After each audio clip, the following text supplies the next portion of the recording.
Hello and welcome Europe to the second European AI Forum. My name is Daniel Abu and this is my colleague and co-managing director Vanessa Kahn.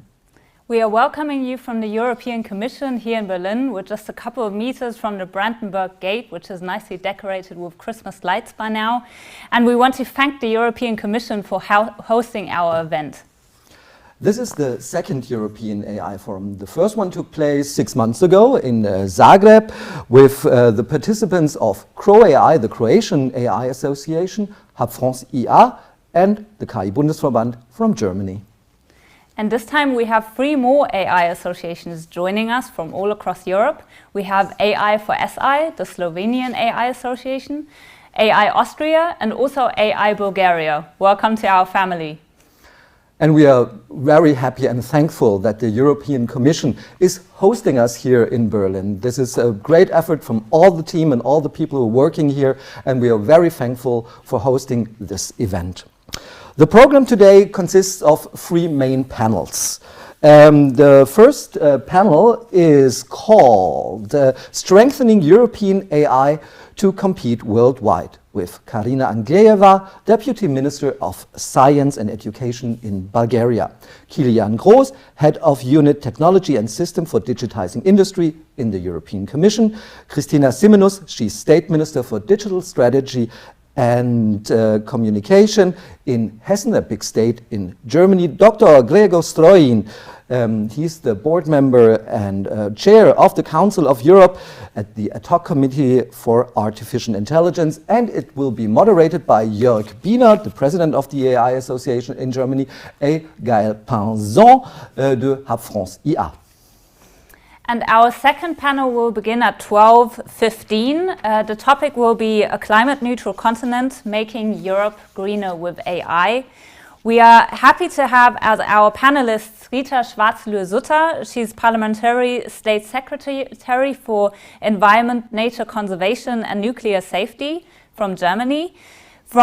Joining us from Croatia, Tomislav Ćorić. He's Minister of Economy and Sustainable Development of the Republic of Croatia. Luciano Floridi, he's Professor of Philosophy and Ethics of Information at the University of Oxford. And then last but not least, Mattia Ciulli, he's CEO and founder of Agrivi. The third panel is called The State as a First Client, a model to ignite Europe's AI industry, with Lars Zimmermann, Managing Director from Public, Mislav Malenica, CEO and founder of Mindsmith, Christelle Fiorina, she is the Director du Projet Intelligence Artificielle at the direction of the Générale d'Entreprise, and Eva Kali, member of the European Parliament. It is the goal of our conference to shape an active, successful and sustainable AI ecosystem here in Europe. And what we think is important is that the brightest minds and forward thinkers decide to found, research and teach in the European Union. So we have to perform an ecosystem that enables that so that we can stand in global competition. And that is why we are very proud that for the first time, 6 European AI associations have come together to write a 7-point plan on how AI should be regulated in the European Union.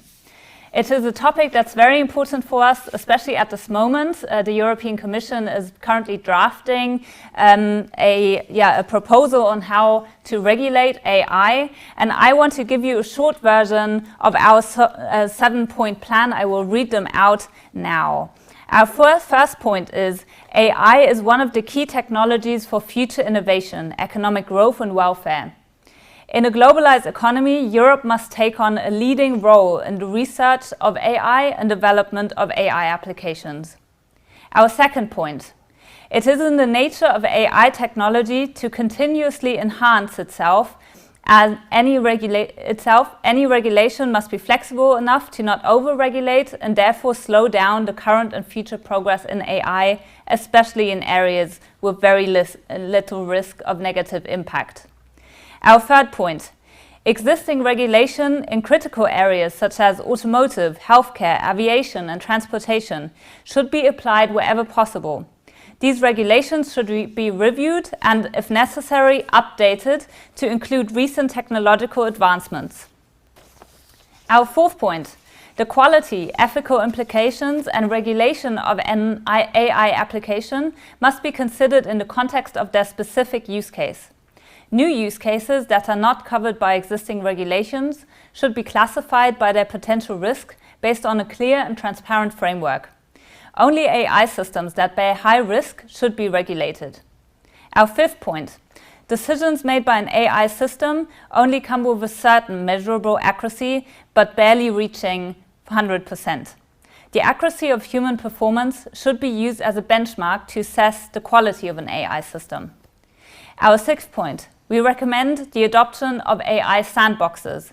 The AI sandbox is a virtual environment which every company, researcher and innovator sets for themselves based on clear guidelines with the goal of allowing creativity and flexibility. And our last, seventh point, following the adoption of a regulatory framework, companies, especially SMEs, will need clear guidelines on how to adopt the new regulations. We ask policymakers to keep in mind that any new regulatory burden is relatively easier and cheaper for large companies to comply with than for small and medium-sized ones. Thank you, Vanessa. And it's really great that 6 national associations get a 7-point plan and vote for it unanimously, which is quite rare in Europe at the moment. But we are really happy to have the founding mothers and fathers of the European AI Forum with us. Let me say hello to Gaël Pinzon from France IA, to Jörg Bienert from KI-Bundesverband, and to our friends in Croatia, Millie Duhan and Jan Stedel from CroAI. Gaël, bonjour à Paris, and I wanted to ask you, what do you think about this joint resolution, Gaël? Bonjour. Well, I think connecting our association, creating this real European ecosystem of AI providers and users, having this dialogue with the European Commission and the government of the member states is first of all what the European AI Forum is about. And our key points show that creation of project must go before creation of regulation. We regulate many projects of other continents. We have to create our own projects. Thank you, Gaël. Millie and Jan in Zagreb, hello, and it's really great seeing you all here at the second European AI Forum. The first one, like I said, took place in Zagreb. We came a long way the last 6 months with this paper, don't you think? Absolutely. I think we can be very proud of everything we've achieved in this short time. I'm really happy to see that the event goes on and is done and produced on such a high level. Daniel, Vanessa, I congratulate you for the stream and the studio. I'm really happy to be here, and Millie, of course, as well. And we welcome the 7 points. I think they're really, really good and really beneficial for all of our future innovation and boosting the growth of AI in Europe. And I'm really happy that we've proved in the last 6 months that, other than organizing a pan-European policy event on AI, we're also taking this to the next level by submitting our own recommendations to the regulatory framework. Thank you, Millie, so much, and also for your contribution to this 7 points. Jörg, in the real capital of Germany, in Cologne, I wanted to ask you, you started the German AI Association 2.5 years ago. Now you have a common paper in Europe. Why was it so important to you? I think that we only in Europe can take measures in order to stay competitive internationally, especially when we look on into what's happening in the US and especially China in regards to AI. So it's not only one country that can take the lead here and can be competitive. We have to join together in Europe, and therefore I'm very, very happy and proud that we are able to establish this joint community of AI associations that is continuously growing and started half a year ago. Now we are 6 associations, and it will increase and become more in the nearer future. And the paper that we published today is just the start for our joint deep collaboration, and I'm very looking forward to the next steps, and congratulate you, Daniel, and the whole Vanessa and the whole team for making such a huge effort to set this event together today. Thank you very much. Thank you so much for your kind words, and thank you to all. We all will see you, Jörg and Gael, just in some minutes for the first panel. And Millie and Jan, we are really looking forward to the third panel starting at 2 p.m. With the state as the first client. Thank you all. But we are very happy that beside the panel we have very interesting statements from national governments and the European Commission, and we're especially proud having the Vice President of the European Commission with us, Ms. Dubravka Šuica. Ladies and gentlemen, it is a pleasure to address your event today, though I would have preferred to do so in person. I appreciate the importance of today's event in the calendar of the German Presidency. The founding forum was held on 30th of June, which was the last day of the Croatian presidency of the Council of the European Union, a presidency that fought hard to push forward the agreed agenda and address head-on all the issues associated with managing and recovering from the pandemic. The European Artificial Intelligence Forum is an initiative of national AI associations that aims to set the agenda on how AI is approached in Europe, both in terms of policy and entrepreneurship. With over 700 registrations from 35 countries, the launch was a success. The European AI Forum was founded by national AI associations from Croatia, Germany and France, but is expanding as it already includes Bulgaria, Slovenia and Austria. So this is an audience that is keenly aware of the broad effects of the recent pandemic.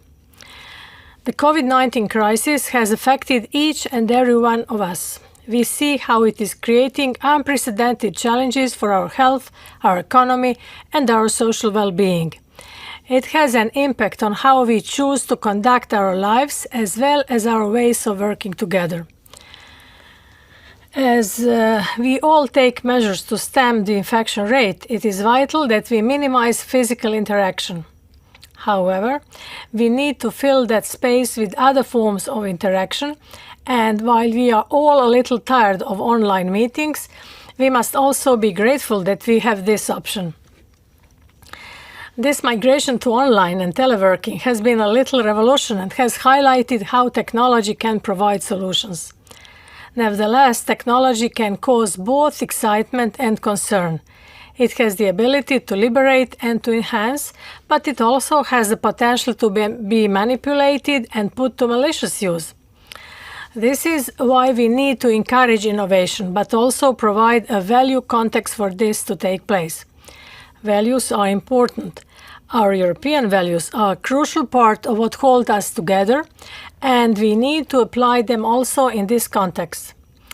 In fact, perhaps even more so, since there is so much in this new world that needs to be explored and discovered.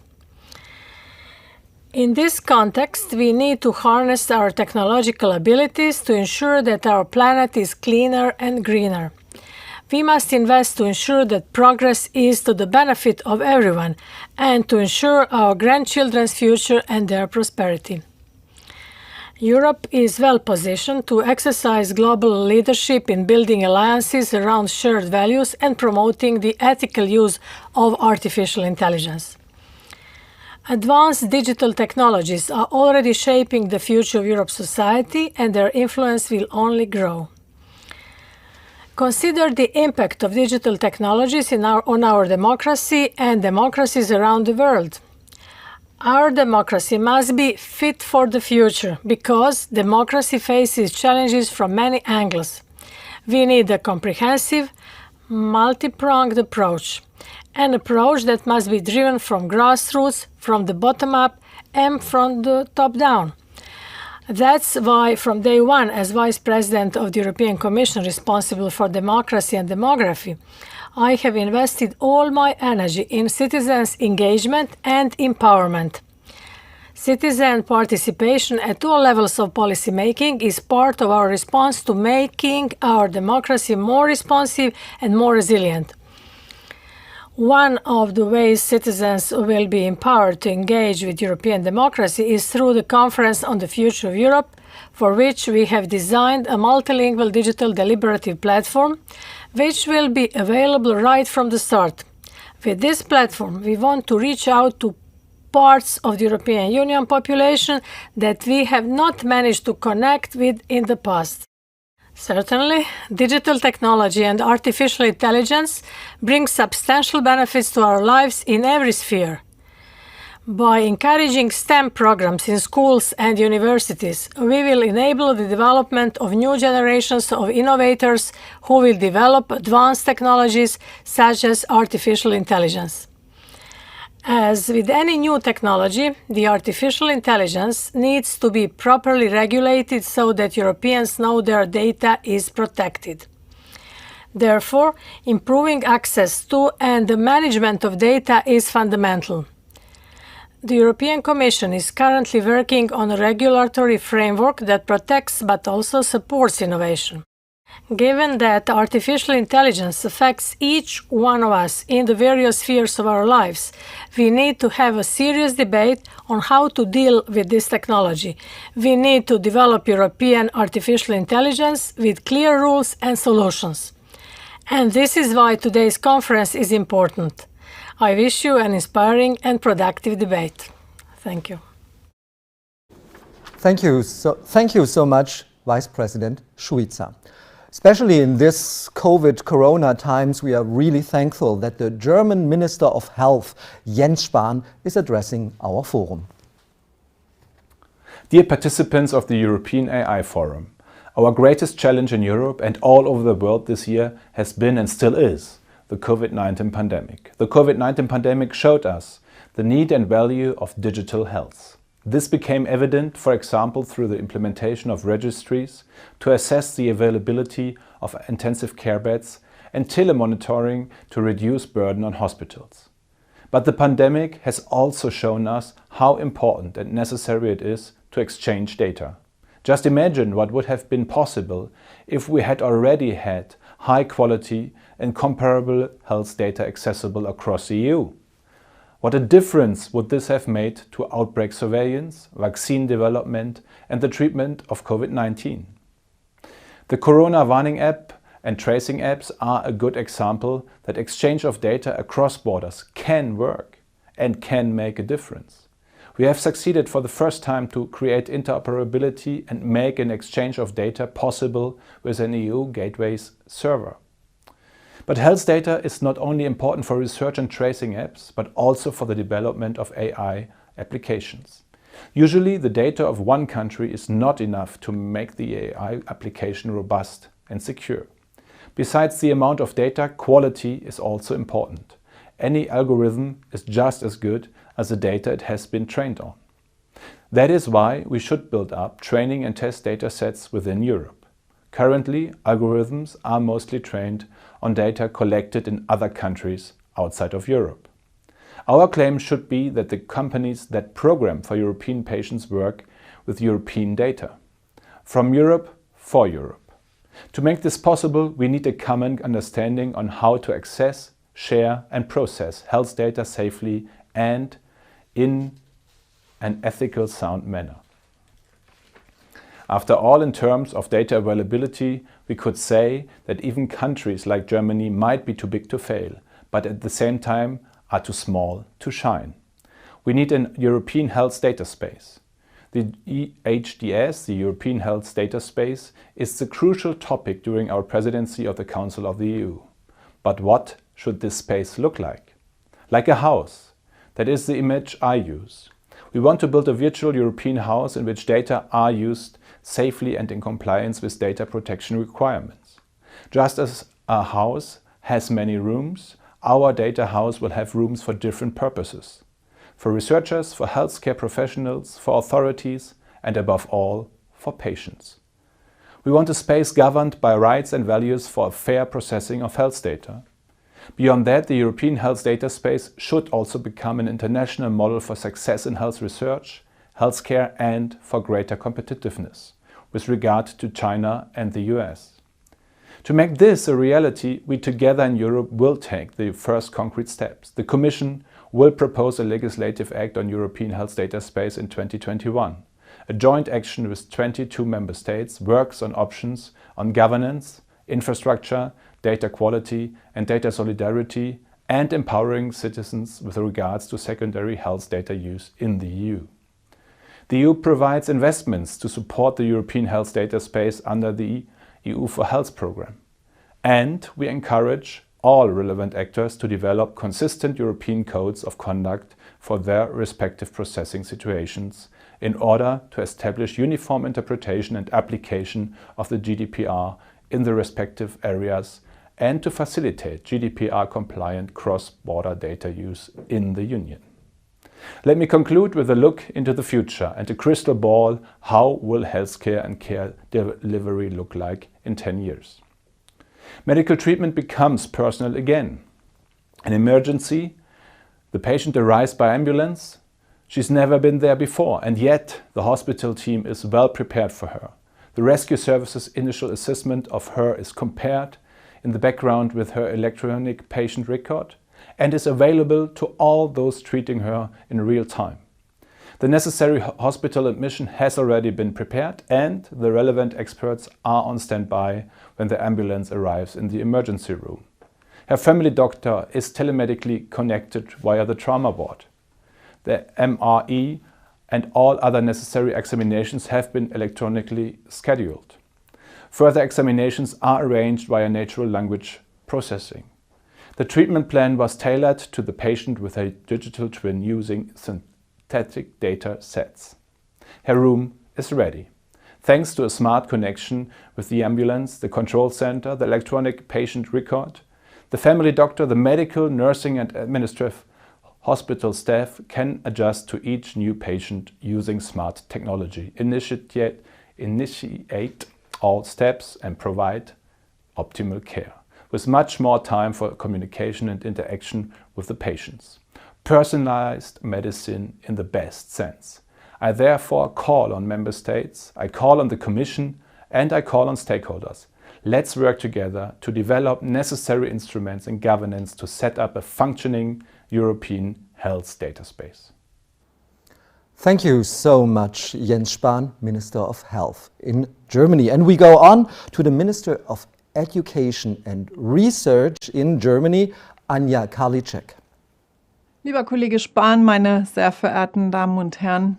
Dear Jens Spahn, ladies and gentlemen, we are facing global competition which is tough and fast. It is therefore important that we in the EU become more technologically sovereign and more resilient. We can only do this together.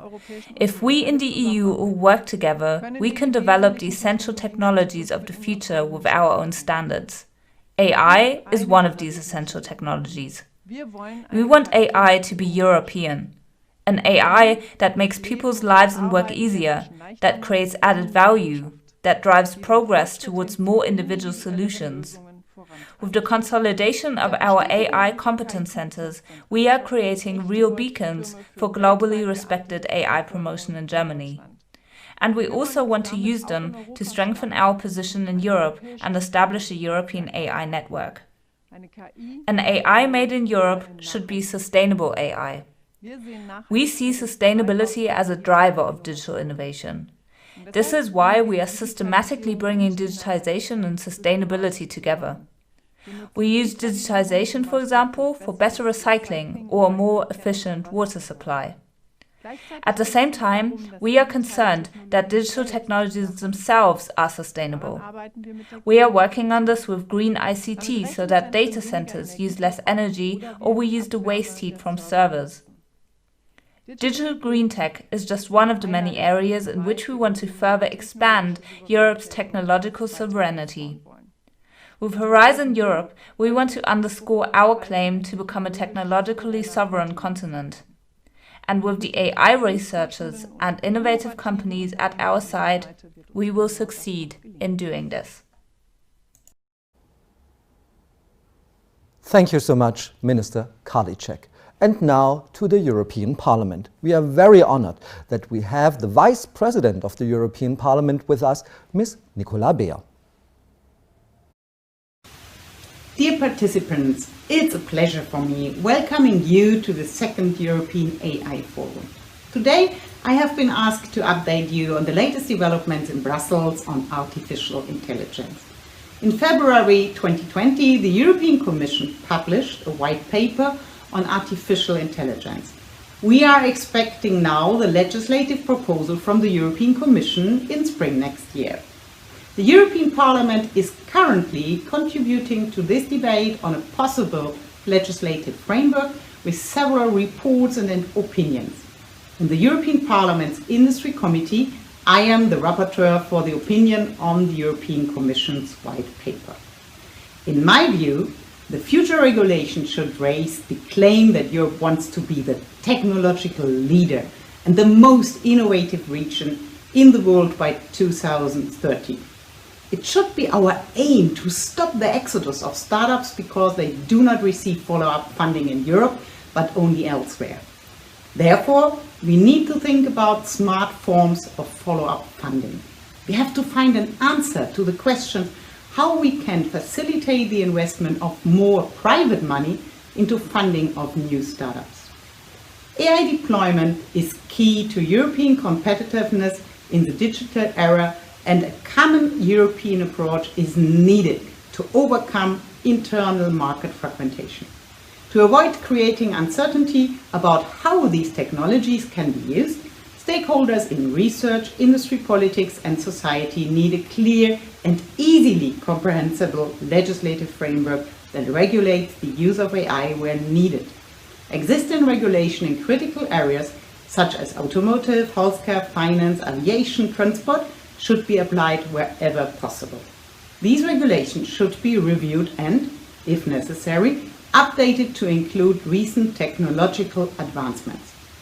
New use cases that are not covered by existing regulations should be classified by their potential risk based on a clear and transparent framework.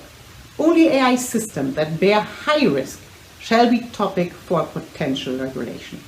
Our principle should be that the regulation of AI has to be proportional to the risk it is aiming to reduce. Proportionality is key. Access to big data is key for development of AI. Therefore, we need to find new ways how to regulate this access to big data while respecting fundamental rights. We also need to think about further developing data regulation beyond the concept of personal data. Just think about machine-generated data as an industrial good. I am suggesting differentiating AI regulation into use cases. The Commission's proposal should distinguish high-risk AI use cases from non-high-risk use cases.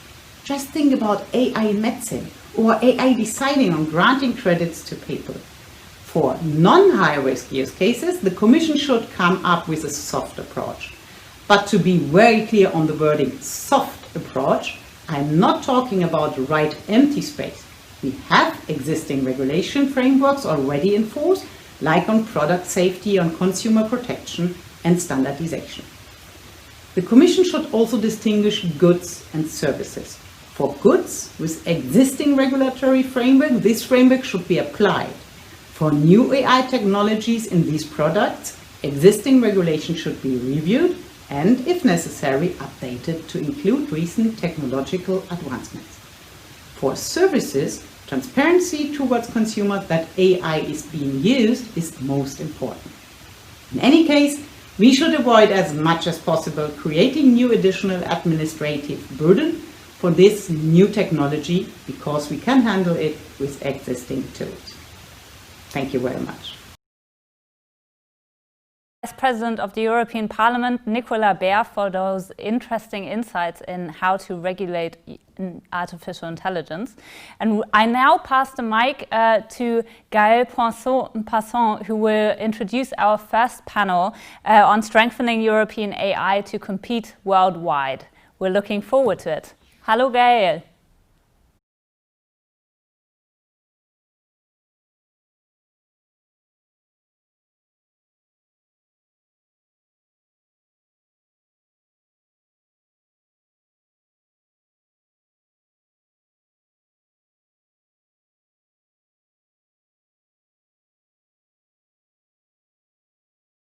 I think your microphone is off. We can't hear you so far. So I'm very glad to introduce this panel. This strengthening European AI is all what the European Forum is about, creating this ecosystem, this very fruitful dialogue with the European and state authorities. I will moderate this panel together with Jörg Bienert. Jörg, you might like to introduce also the main topics of this panel. So I will go on introducing all our panelists. There will be Karina Angelieva, Deputy Minister of Education and Science of the Republic of Bulgaria, Kilian Gross, Head of Unit for Technologies and System for Digitizing Industry in the Director General for Communication Networks, Content and Technology at the European Commission, Christina Cinemus, Hessian State Minister for Digital Strategy and Development in the Hessian State, Gregor Storin, President of the Ad hoc Committee on Artificial Intelligence, Council of Europe. Before we dive into the different round of questions, Jörg, do you want to add some additional introductory elements? Yes, thank you very much, Gail. As we know, these days Europe falls short in providing an equivalent to big US and Chinese tech companies, especially in the area of AI. And on this panel, we want to discuss possible future strategies, incentives, and potential policy making to push a competitive European AI strategy. So we are very happy to have this great round of experts here at the table and want to discuss these topics during the next 60 minutes. And the first question that I have to Mrs. Angelieva, what are you doing in order to establish a strong AI within your country, and how is the cooperation with the EU going on? Hello, everyone. I'm really honored to be part of this great event and among these starry speakers also now and before this panel. So thank you so much. What we are doing, we are trying to do our best. This is the easy answer. What does it mean, our best? It's very complicated because for reaching this European sovereignty and this competitiveness we are talking about, we need many elements. And they include not only regulations and funding, but they also include infrastructure. So to be honest, for the politicians, it's very difficult to make the balance between investments in infrastructure and in reforms linked to building capacity and skills. So what we are trying to do is basically to network. This is what we are doing as a reform in the research and innovation community, to build a strong network and to use the current capacities while investing in HPC technologies, in artificial intelligence centers of excellences, and last but not least, basically to reshuffle the education and training in universities. But this is not enough. This is the main ingredient in one reform. What we are now starting only to do, and I think this is mirroring all the efforts in the European Union, and we see that it's not enough, is basically to open towards open science and to data. There is a huge amount of data, and we are not ready to explore, and we are still not ready to keep on standards, methodologies, and practices to utilize this data. And here, of course, very much this is linked to the next generation of scientists, of innovators, but also of data scientists. We need to work and to explore and to prepare all this data. So, as I said, it's very important what the Commission pushed last year, the member states, and the zero level, the level zero that we just should have all of us, and from there to start to build is, of course, to have national plans, strategies on artificial intelligence. because one of the most important thing I didn't hear so far from the speakers, of course, is to have the understanding of the society, of the citizens and of the taxpayers at the end of the day. Because we see that unfortunately COVID-19 opened a great possibilities and discussions. What are the challenges and opportunities of AI? And it's amazing. But also we see how much, unfortunately, still we need to work concerning cyber fraud, concerning basically fake news, literacy of people, and of course to tackle the lack of skills. Because at the end of the day, if you want to reach all these great, amazing stories that the Minister of Health of Germany shared with us, what we need behind is the understanding of people, but also resilient education system to produce the next generation of smart kids. Thank you.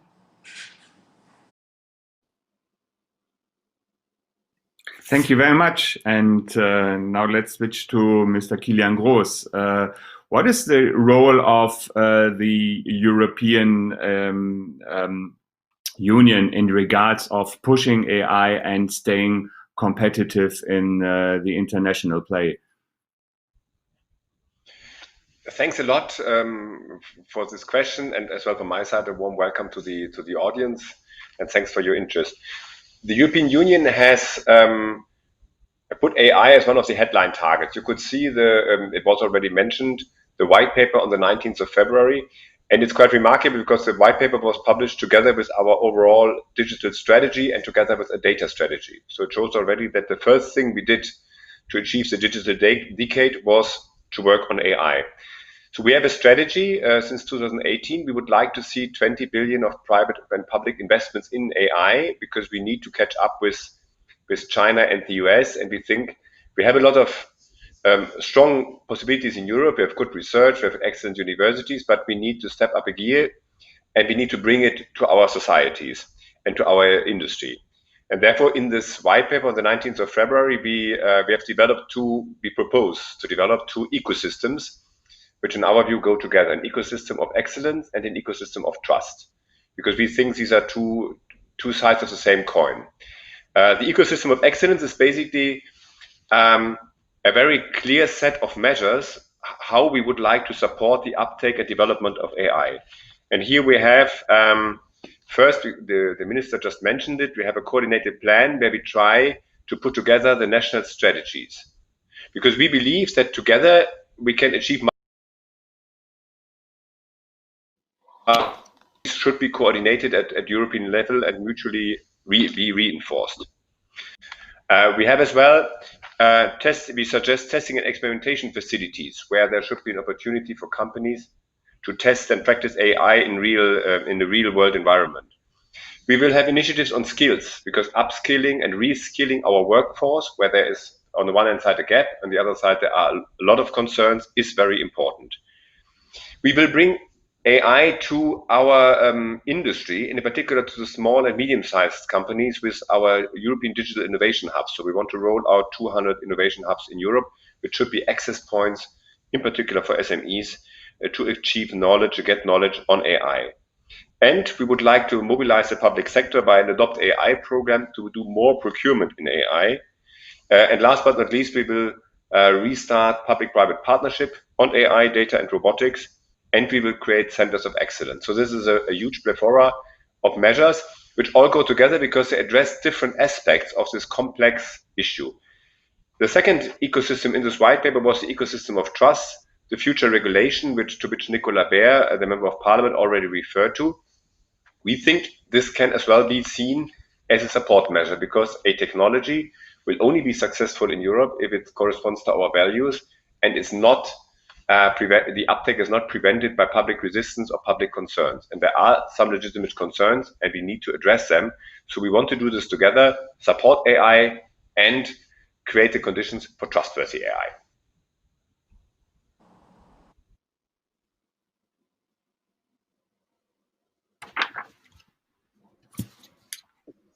Thank you very much, Mr. Groß. Gail, go ahead. I think Kilian Gross just mentioned the importance of SMEs, small and medium enterprises, in this creation of a strong European ecosystem. And Mrs. Cinemus, I wanted to ask you, how can the EU, the member states and regions support these small and medium enterprises in applying AI? What is your opinion? First of all, hello everybody. I quickly run over from the plenum here in the ministry, and just today we discuss about financing in the future more and more SMEs. And these are two aspects we as a country, as a small country, want to invest in the future of the SME and the AI. I don't know whether you know it, but there was a survey dealing with these questions. It was a German association which asked the SMEs, what should we do in the future to go forward with these most challenges AI aspects? And the SMEs answers, first of all, we have a kind of a lack of expertise, and second, we have a lack of financial capabilities. And these two aspects are the ones we want to deal in the future. We, as my ministry, goes forward with a program. And this program is called Distral, and there are 50 million euros plus maybe in the future, second part of 40 million euros to especially invest in IE activities and SMEs to, in the future, have these ideas in Hessen. And in the second part, we want to network with the hubs Kilian Grosse already introduced in, with the European hub. So the first step is to have programs who especially try to fill the gap of the financial issues in the future. And the second is really to go forward with expertise. Getting expertise is a second deal where we build up a house of digital transformation. And this house of digital transformation has the idea to bring together the people of the big companies, the medium companies, the startup companies, and the IT networkers. So in this network and in this house of digital transformation, they change their ideas, and therefore the lack can be closed of expertise, and the SMEs can go forward with their hopefully disruptive, innovative ideas. Well, thank you very much. It's very interesting. Actually, in Région Île-de-France, we have a program for SMEs which has these two aspects you mentioned, financing and expertise, and we hope we will also manage, as you are doing with your program, to have these SMEs go more and more on AI. Perhaps now a question to Mrs. Trojin. Beyond SMEs and considering also other AI providers, AI users, what are you doing to establish a strong European ecosystem? What are your analysis to this question? Yes, hi, good morning from my side as well. As you know, I am currently the president of the ad hoc committee on artificial intelligence with the Council of Europe. Council of Europe is a separate international organization from the European Union, but in many ways it is connected to it and it's complementary. Council of Europe includes all the member states of European Union, but in total, it includes 47 member countries, including countries such as Russia, Azerbaijan, Armenia, and it has over 820 million people as part of its population. It's been also home of a number of conventions that eventually resulted in instruments of the European Union. For example, Convention 108 from the 1980s on data protection resulted in GDPR, and it's considered its grandmother. But the difference is the Council of Europe does not have a budget to support governance. It's basically concerned with human rights, rule of law, and democracy. It's trying to prevent violations of human rights, rule of law, and democracy. And also the mandate of the committee that I'm chairing at the moment is to examine the feasibility of a legal framework and its elements for design, development, and application of artificial intelligence in line with the standards on human rights, rule of law, and democracy. So what we are doing right now is examining how artificial intelligence is impacting various fields of our lives. For example, from right to life, on one side to freedom of expression, right to trial, freedom of assembly, freedom of association, to various democratic institutions such as elections. And we are trying to see how we can address these issues from being detrimental. And just next week, we will be holding a plenary session of our committee. Our committee is consisting of 150 experts from all member states, but also observer countries such as United States, Canada, Israel, Mexico, Japan, and the Holy See. We have a number of international organizations on board, civil society, and also representatives of the industry. We're going to examine if our feasibility study, which has looked at the risks, the opportunities, the existing instruments, and possible legal instruments that could address them, if this feasibility study is acceptable, and if it is, we will move on with elaborating the elements of a legal framework that could address these issues.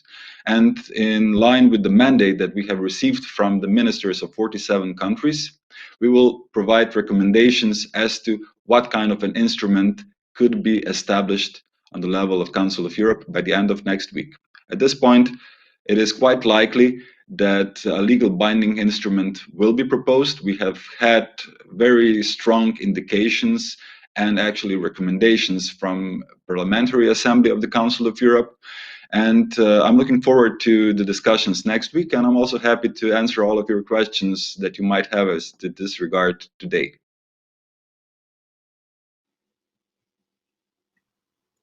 Thank you very much, Mr. Strorin. This was a very ambitious program and a very rich resource for our European ecosystem. Jörg, I think we have a second round of issues we want to submit to our experts. Yeah, thank you very much, Gail. And I would like to ask Mrs. Angelieva, what's your view on these European initiatives and strategies? From your point of view, are all European countries involved sufficiently? And how is your country managing international, European versus the national initiatives? Is there a strong alignment? Thank you very much for the provocative question. Yes, I do believe there is alignment, and I welcome the efforts of the Commission because, as I said already in my first intervention, it gave really a push on national level how to take forward all these aspects of artificial intelligence. So I think there is quite a big alignment and collaborative process.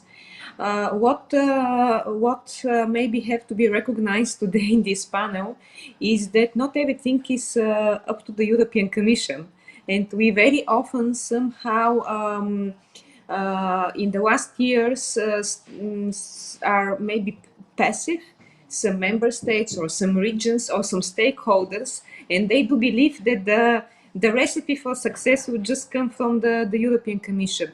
Artificial intelligence, as I said, is one area, and the colleague from the Commission also said it. It's with a very different scope and very different layers. We need of expertise, but also of interventions. I hear now how much work we need from the point of view of regulation. But my colleagues also discuss that we need funding, and not only for the SMEs. Basically, we should put much more funding for research. So there are many layers and different stakeholders in this exercise. So we can't leave the whole process only to the Commission or only to the national governments. On the level of alignment of strategies, we have fully, I think, full understanding. But now the big task is how to involve different stakeholders and to create platforms with the participation of academia, business, citizens, also humanities, lawyers, and to discuss what's next as a concrete steps. But here I think the difficult element will be, and here I would expect to work more with the European Commission, is on the transnational aspects. Because this is one area where we are not very often discussing, and this is the full implementation, of course, of the digital single market. It's not full and broad already there. And basically, for me, the artificial intelligence and talking about regulations, this will be very important exercise, how we can scale but also quicker enhance the trans-border, trans-regional, transnational cooperation. This will be very, very important because here, if we don't intervene quickly but also smarter, we won't catch up with all those continents and countries we are discussing from the beginning of this seminar, and the States and China and of course other important actors in the field. Because in the end of the day, what we need is not only regulations and funding or to provide more opportunities for SMEs. In the end of the day, we need critical mass, and critical mass won't be reached only with 1-2 leaders in European Union. We will reach critical mass if all over Europe, across Europe, we have potential and we have a layer of a readiness on artificial intelligence in the different aspects we discuss. So that's why I said we need network, we need critical mass, and we need a new ways of cooperating. As I said, not only governments and the Commission, but we have to invite in this network and platform other important stakeholders. We need the understanding also of the citizens and society in all this.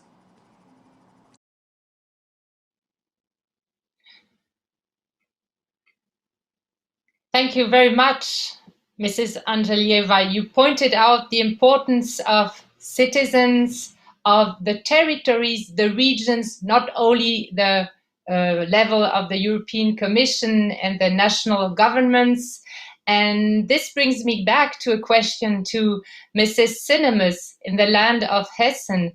You pointed out the challenges for small and medium enterprises with expertise, financing, but more generally, how do you in your land for SMEs, but also for other AI actors, how do you use the initiatives of the European Commission? How do you analyze European frameworks or national frameworks given to your action framework?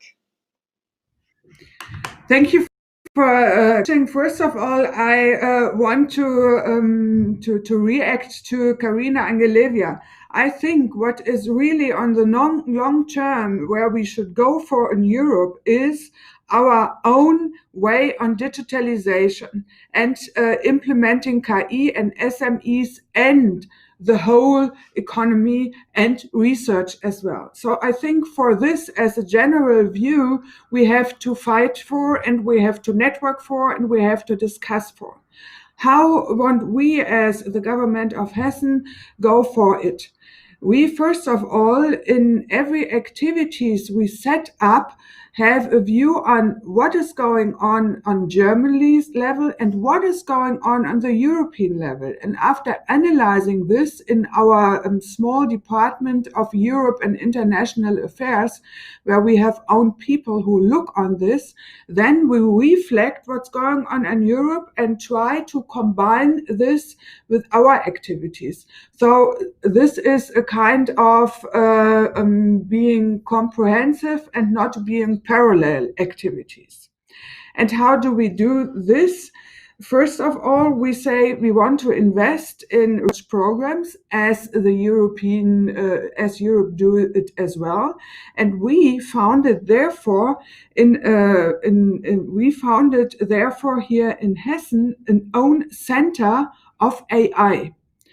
And we put 38 million in this AI center to establish this new institute, including 13 universities, and these has to work together with the KI activities on German level and with the European KI AI activities.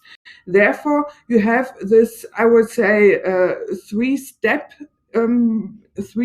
initiative: Hessen, Germany, Europe, and back. That is one initiative we bring on the way to fund in research, to fund in AI. And as I already point out, secondly, we have the support program which concentrates on the innovative and disruptive initiatives in AI in the SMEs. And this is coming along with the idea of the European hubs. So you say on the European area, we want to initiate this European hubs, and we, in building up a new ministry, have the chance to directly make our concepts which concludes or which interacts with the European idea.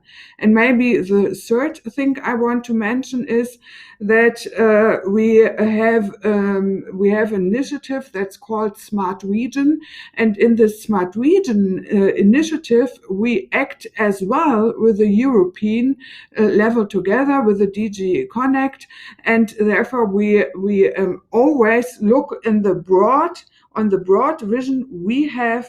Europe has to lead the way on digitalization, and therefore we have to build up a network of politicians, of the society, and of the research and the economies. And this is something we go for, and we have to go for in Europe. Thank you very much. You showed very precisely the articulation of the different levels of programming and regulation on AI, and how you, on the regional basis in Hessen, you are putting this together to make an effective, very concrete program for AI. But now I must nevertheless ask Mr. Sturgeon, is this enough? We always hear about Europe falling behind in AI, not being able to make it. What shall we do? Will we succeed with such programs, very ambitious programs as were just described? Or what was missing during recent years? What is your opinion to this motto we very often hear about, that Europe will anyway not be able to make it in AI? Is it true? Is it false?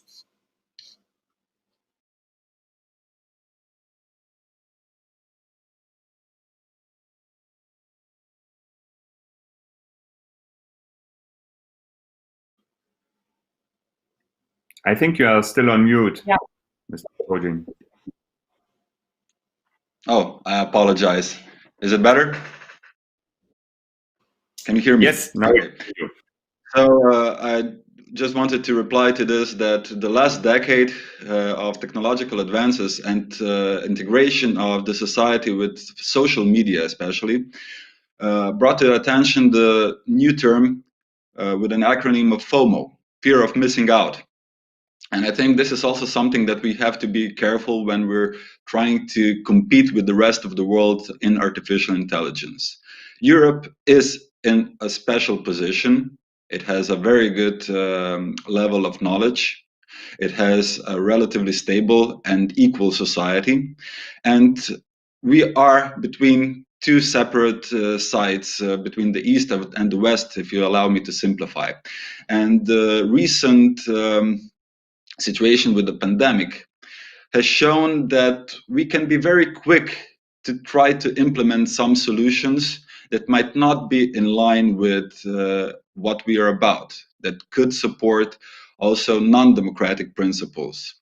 There are players that are very much willing to sell Trojan horses, for example, or even Danaian gifts, in terms that technology that allows remote facial recognition or that promises unfeasible solutions, for example, with contact tracing and establishing the health risk levels in the pandemic. We need to be careful that we maintain the quality of our lives. And I liked some of the points that Mrs. Angelieva pointed out. We need to build our infrastructure to have an equal and balanced playing field. We need to build on our education, which is already good, but we need to use it in a focused direction. And this is where I think both the national governments and the European Commission have a role to play in terms of establishing what are the real problems that are addressing and are the problems that we're facing and are suitable to the European society, and that make us diverse from the rest of the world so that we follow our own path.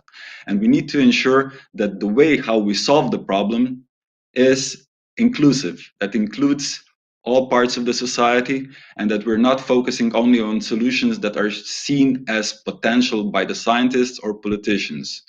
I think we need to work further on our current inclusiveness and just increase it. And this is also where we will, at the level of the KI and Council of Europe, propose some of the solutions on the principles that need to be followed by national governments if they want to adhere to their already existing obligations of protecting human rights, democracy, and the rule of law.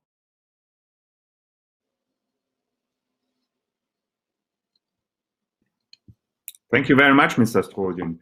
Mr. Groß, you already covered a little bit of the activities and the measures that you undertake in the European Union. Can you describe this a little bit more in detail, and especially where are the limits of these tools and the activities?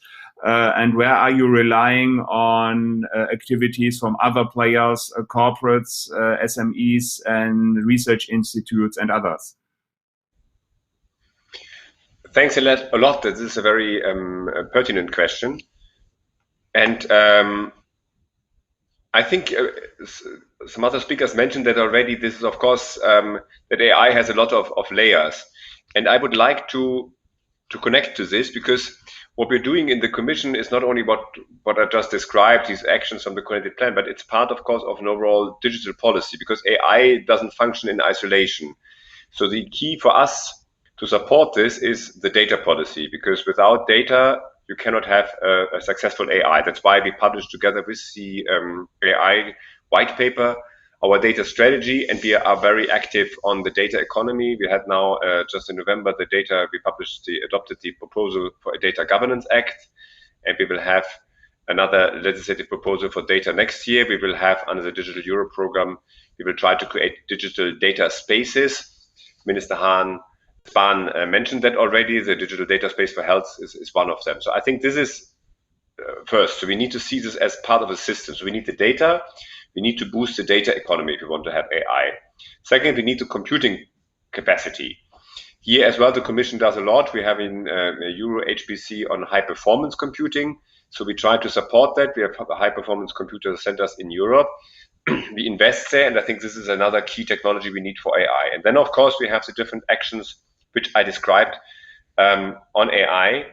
And here it is very clear. We want to achieve 20 billion private public investments, and the Commission will try to mobilize 1 billion. So we will have under this multi-annual financial framework, we have Horizon Europe, but we have as well for the first time the Digital Europe program as a capacity building program where we can finance hubs, testing beds, and the data spaces. So we do a lot, but 19 billion has then to come from the member states and from the companies. And that's why we do this private-public partnership, and we try to mobilize private and money and as well member state money. And here I would like to highlight to a real game changer, which is in our view the Recovery and Resilience Facility. The 750 billion which the Union will put at the disposal of member states to get out of the corona crisis. You have heard all, I think, today in the news that now we are, thanks to the German Presidency, I think it's fair to say we are quite close to a solution, and we are now much more optimistic than yesterday that the European Council today will finally agree on the package. And that would allow 20% of these 750 billion should be spent on digital, not on the 750, but on the 678, which are really because 750 is the next generation EU, but from the whole Recovery and Resilience Facility. This brings us to more or less 150 billion investments in digital, and this is really a game changer. When member states have money available, which they could invest into digital projects. And here we think this is really the once upon a time opportunity for member states to come in and to bring our companies to a different level. And a couple of speakers here mentioned already the SMEs, which are clearly the backbone of the European economy. But SMEs are far lagging behind in digitalization. If you read the statistics, it's probably always in the one-digit area percentage-wise on digitalization or how they use AI. So here we can really, with the hubs, but the hubs, we can help them, but we will need as well support from the national side. So through the national promotional banks, through national programs, so that this money is really used for innovation and not just for short-term measures, but to make our economy more competitive and more advanced in high tech. Because if it's one thing we have seen in this COVID crisis is that those companies who have been largely digitalized and who have relied already very much on digital tools, they were much more resilient in the crisis. So if you take it serious that the Recovery and Resilience Facility should help to make our economy more resilient, I think we really need to focus on these future digital technologies, and that could really bring the necessary investment and the boost we really need now on AI. Thanks. Thank you very much. We now have many themes that have been tackled. The question of having our own model, the question of inclusiveness of AI, the question of data and infrastructure, the question of regulation. And I would like to address this question to Mrs. Cinemas. You presented your very ambitious plan for AI in Hessen, the way you articulate the different policy levels, and perhaps you would want to give some focus point on the themes that were addressed by the other colleague speakers, like precisely inclusiveness, regulation, data, infrastructure. Please.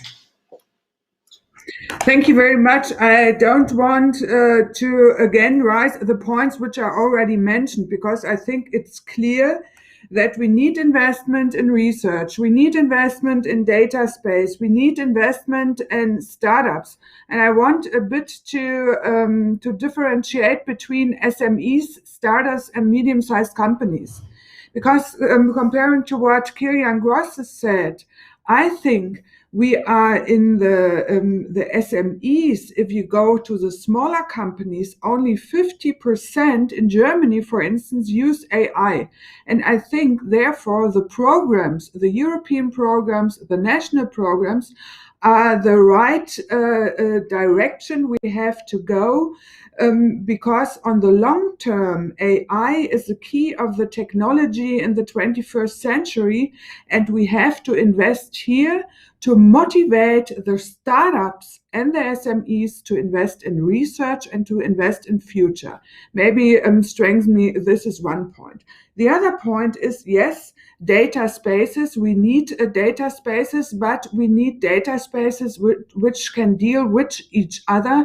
That means interoperationality is important, so that we do not have parallel activities, so that we can interact even on the data space. And the third is, even if we invest in AI, even if we have programs to invest, I think we should not forget all the questions with a lot of society people are struggling with. These are the ethical questions. And I think this is something to have a whole and interdisciplinary view on our future of AI in Europe we have to deal with as well. And knowing this, Hessen has invested in a new center. It's called the Center of Responsible Digitalization. And this has to interact with our Hessen Center of AI.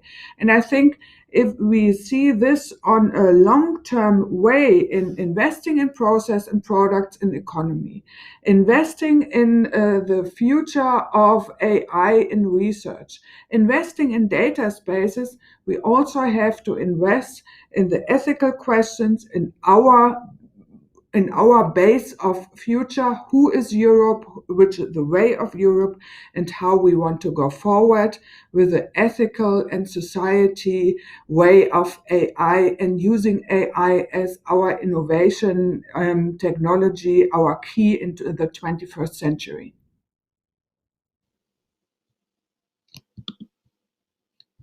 Thank you very much. Indeed, we do have to develop our own model, but this is a question to Mr. Stroji. You mentioned the fear of missing out, the own European model, but very often we see it's quite hard to avoid the dominance of services, AI services from the USA, the large hyperscale companies we all know about, future Chinese services. Some companies say, but in Europe, there's not yet a solution that works. How can we do our business? How can we expand? So what is your opinion to this avoiding this dominance of this hyperscale US, future Chinese companies that are accompanying this digitalization of our economy, which was well described previously?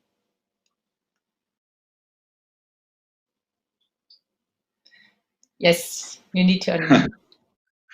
Thank you, Gael. Indeed, the interconnectedness, complexity, transborder nature, and also the hidden nature of AI can all often prevent us from seeing the influences or preventing the influences of other players.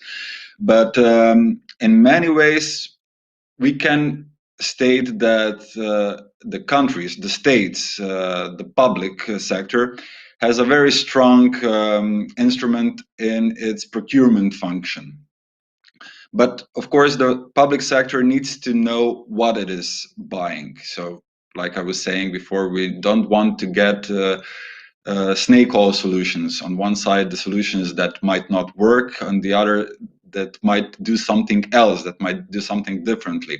So there are mechanisms that could be applied to prevent negative effects and to stimulate the development in the positive direction. Also, by stimulating the large players to play according to the rules that we desire, and also to provide a better opportunity to local players to design products and systems that are adequate to our standards on human rights and way of life. So, especially in the public sector, we have an opportunity to create standards for particular sectors. And when you have standards, you need to operationalize them. And I like what Mrs. Cinemus was saying, that there are ethical questions that are emerging in the society. Some of the ethical questions relate to transparency, explainability of the products, that the products and the systems need to provide fairness, that they need to provide ethical solutions. And we need to ensure how we get those products. And there are solutions from other fields in the past, for example, for pharmaceuticals, that we can apply instruments and mechanisms of certification and quality labeling. We can use human rights impact assessment. We can use audits. We can also use continuous automated monitoring. Actually, we need to use continuous automated, or at least continuous monitoring of the systems, because we know that once the product is put into motion, it can change because of the data that is coming in and because it's learning from new experiences. And we can also use regulatory sandboxes, which means that we have a state sanctions or authority sanctioned regime that applies to a particular sector and provides regulatory support and an agile and safe approach to solving particular problems, but not binding the entire system to that solution. Especially, I would recommend that in terms of spending the money that the state has, that it needs to take into account the development needs of the local companies and of the local sector, that the development of AI systems that requires an agile approach, that it requires a flexible approach, and it's often impossible to assess in advance what the deliverables will be. So when it comes to spending the cohesion money, for example, it's often very difficult to predict a couple of years in advance what the exact deliverable should be. And this prevents the development on many local levels. So these are just a couple of elements that would need to be considered by the governance if we want to have successful regulatory approach. Thank you very much, Mr. Stroling. And I have the next question to Mrs. Angelieva in regards to education. So we know that talent is having enough talent is one of the key success factors to get AI up and running. And therefore, what role does education play in your strategy and your activities? How do you encourage young people, or maybe also in schools, to get educated in technology in general and in IT and AI in special?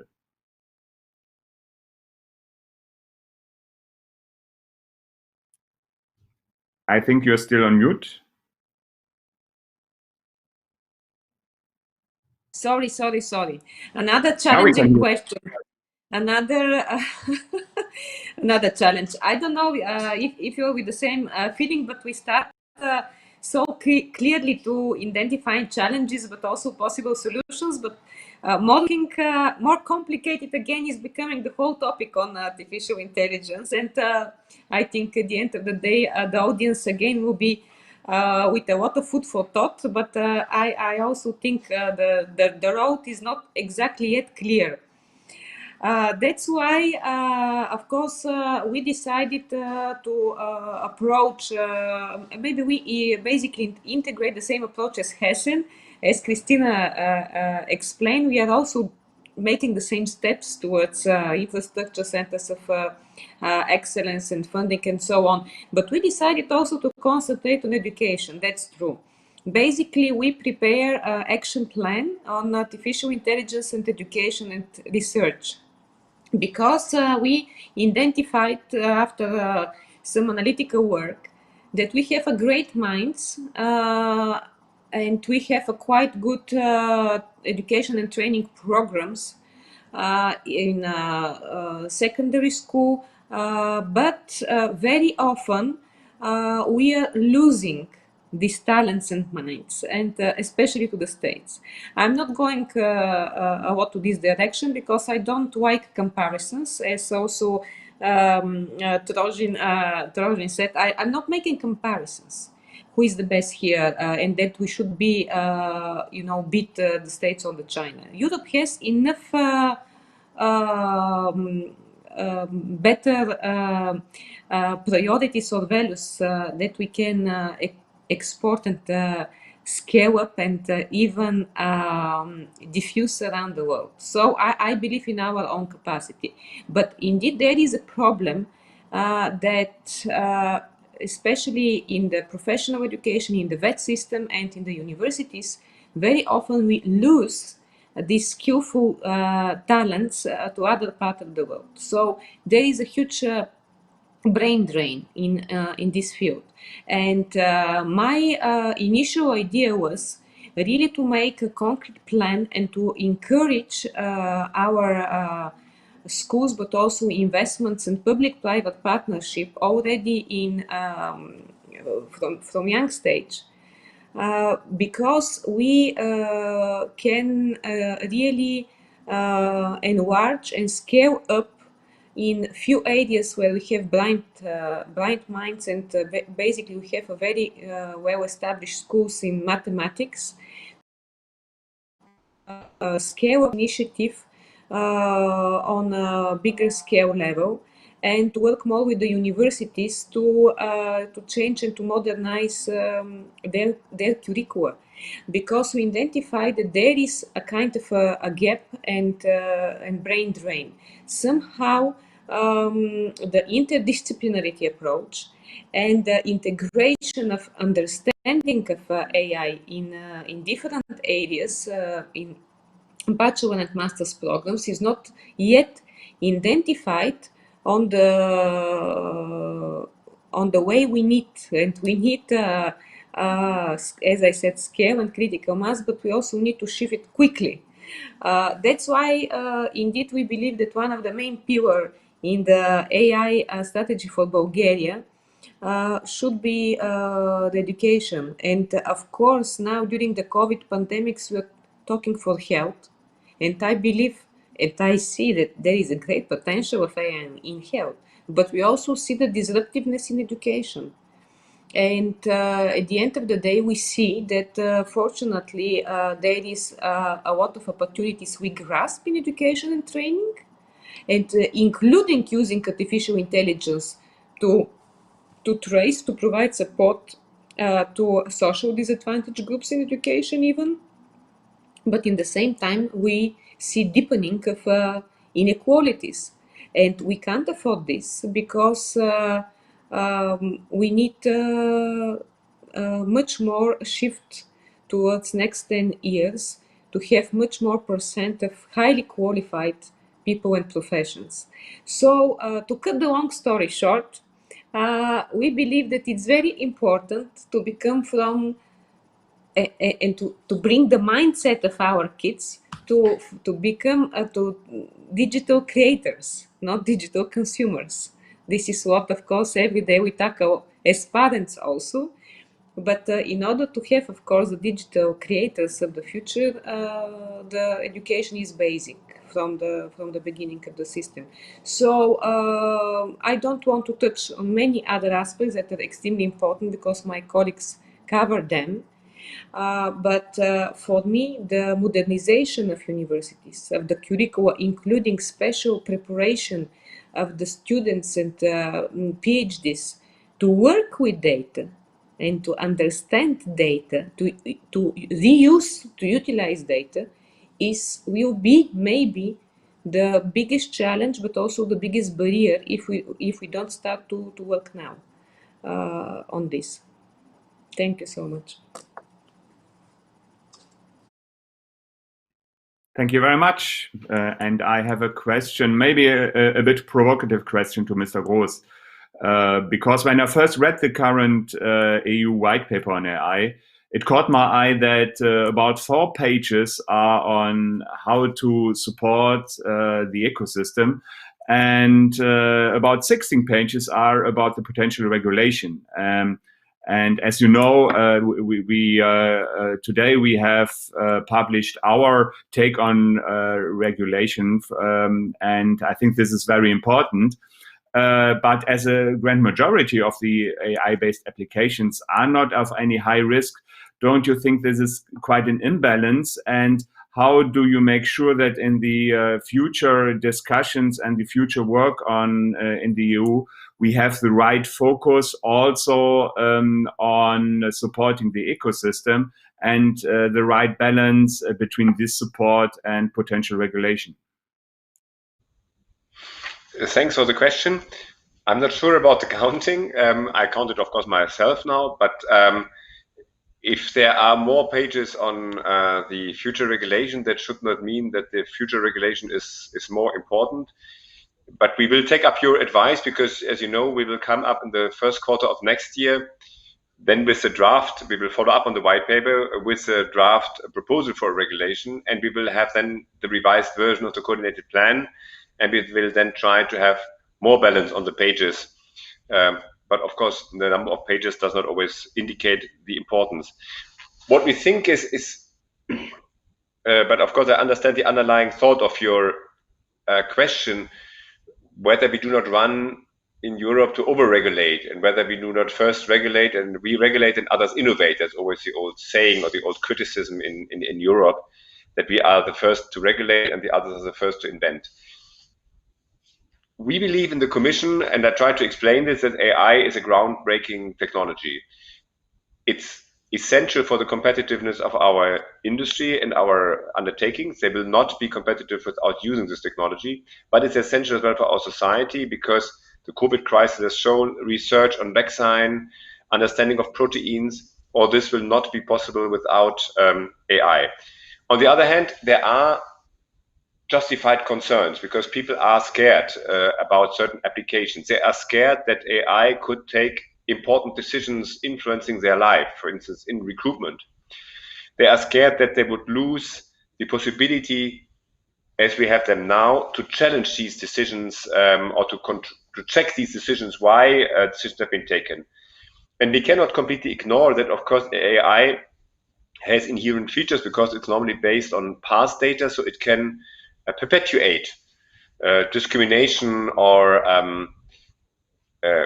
imbalances in a society. For instance, if you use AI in predictive policing, you have to be careful because if you use it on past data, where, for instance, certain social groups or certain neighborhoods have been particularly relevant for crimes, then this can become a self-fulfilling prophecy because if you then send more policemen or policewomen in these areas, you might then again find more crimes, but that might as well be related to the fact that you control more or you have more presence of police. So you need to correct this because these things are important for our people and for our society. And we are convinced as a Commission that a technology will only really gain support and be uptaken in Europe if people can trust it, if they believe. That's why I like more than the expression ethical AI, I like more the expression trustworthy AI. If people can trust the AI, they will use it even for important systems, be it on the safety side or be it on the fundamental rights side. So in the regulation, what we plan is not to regulate all AI. We really would like to look at what is high-risk AI, because we fully agree with you. There's a lot of AI, and probably the overwhelming majority is not of risk. It's about predictive maintenance. It's about optimization of supply chains. It's about gadgets which you have on your mobile phone, which are nice. But if there is a problem, this problem has not normally not a serious repercussion on your life or on your health or on other features. But there are other cases, I try to identify a few, where this might be different. And for these few cases, we think we need clear standards and clear requirements to ensure that this AI is of the highest possible quality and respect our values.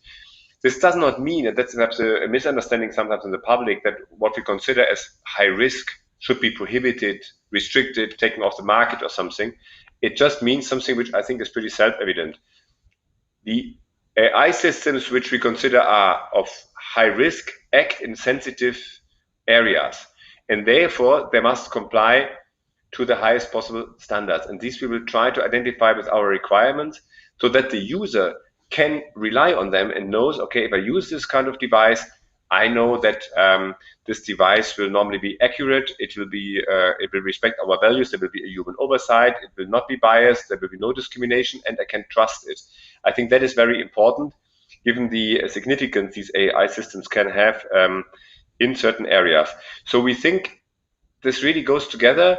It should not be misunderstood. We will try to make the regulation as user-friendly and as clear as possible, because one concern which we hear very often is legal certainty. We should not have an unclear system where people wonder, do I fall under this definition of AI? Is my system high risk? Is it low risk? Is it perhaps better than to go through the requirements because I might be in a gray zone?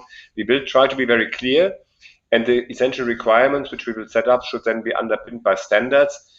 And then I think it should not be a revolution, because if you use technical systems in sensitive areas, you always have to reply to standards. Our objective is not to be stricter on AI than we are in the analog world.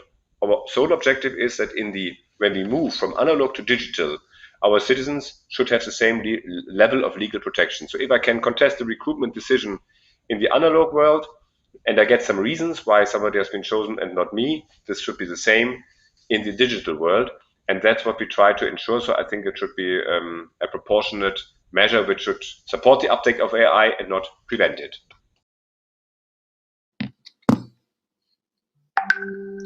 Yeah, thank you very much, Mr. Groß. I think this was a very good summary.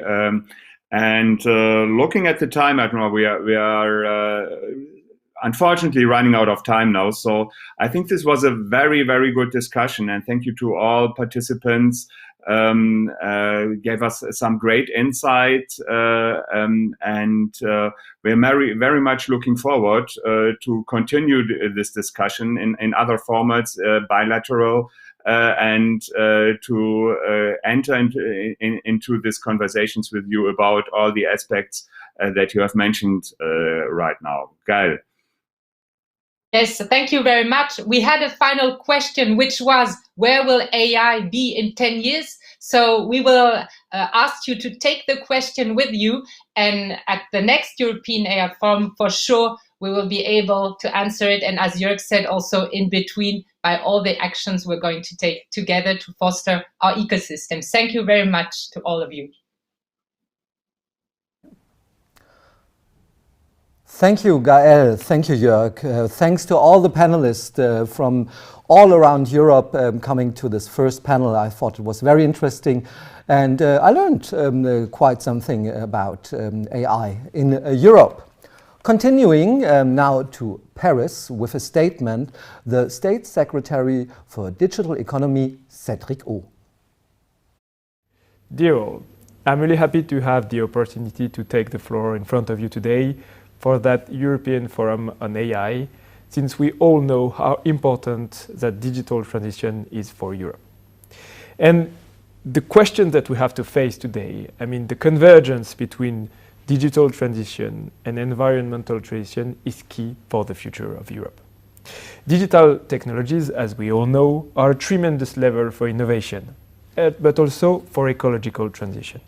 In France, we are betting on putting digital technologies to preserve our environment, to resolve climate issues, and to achieve the convergence of the digital and environmental transitions. The carbon footprint of digital technology is obviously locally growing as the digitalization of our economies and societies are expanding. But we must look beyond that simple analysis. At the massive use, for instance, of video conference has certainly saved millions of journeys. Technology helps us in our fight against climate change. From this point of view, the health crisis has considerably expanded the use of digital and AI technologies in a short amount of time. That being said, obviously too, the challenge of decarbonizing digital technology is all the more acute as our use of technology only grows bigger. 3 digital objects shall focus our efforts: consumer equipment, telecommunications network, and data centers. Similarly, with the doubling of the computational capacities required for deep learning each month, the carbon footprint of AI is not negligible. With regard to AI carbon footprint, by the way, we believe in the development of frugal AI that allows algorithms to run with a reduced amount of data, limiting energy and storage capacity requirements. Similarly, embedded AI offers low latency and low power consumption as it is an efficient alternative to cloud infrastructure. Of course, AI needs a very large amount of data and powerful computing capacities to function. But it can also be used for environmental and decarbonization purposes. Indeed, AI provides many concrete solutions to reduce our impact on environment, notably by providing concrete means to control energy consumption, optimize the flow of goods, or reduce our dependence on fossil fuels. There are many examples. The forecasting capabilities of AI already make it possible to promote the integration of renewable technologies, as demonstrated by the cooperation between Météo France and the French flagship company Atos for the innovations of the startup world. Computer vision stimulates precision agriculture, limiting the use of pesticides or excess fertilizations. Optimization algorithms promote better control of logistic and mobility flows. Finally, analysis of the building stocks enables the energy renovation of buildings to be planned and their consumption to be better controlled. AI thus finds multiple environmental use for industry, for transport, construction, agriculture, ecosystem preservation, circular economy, etc., etc.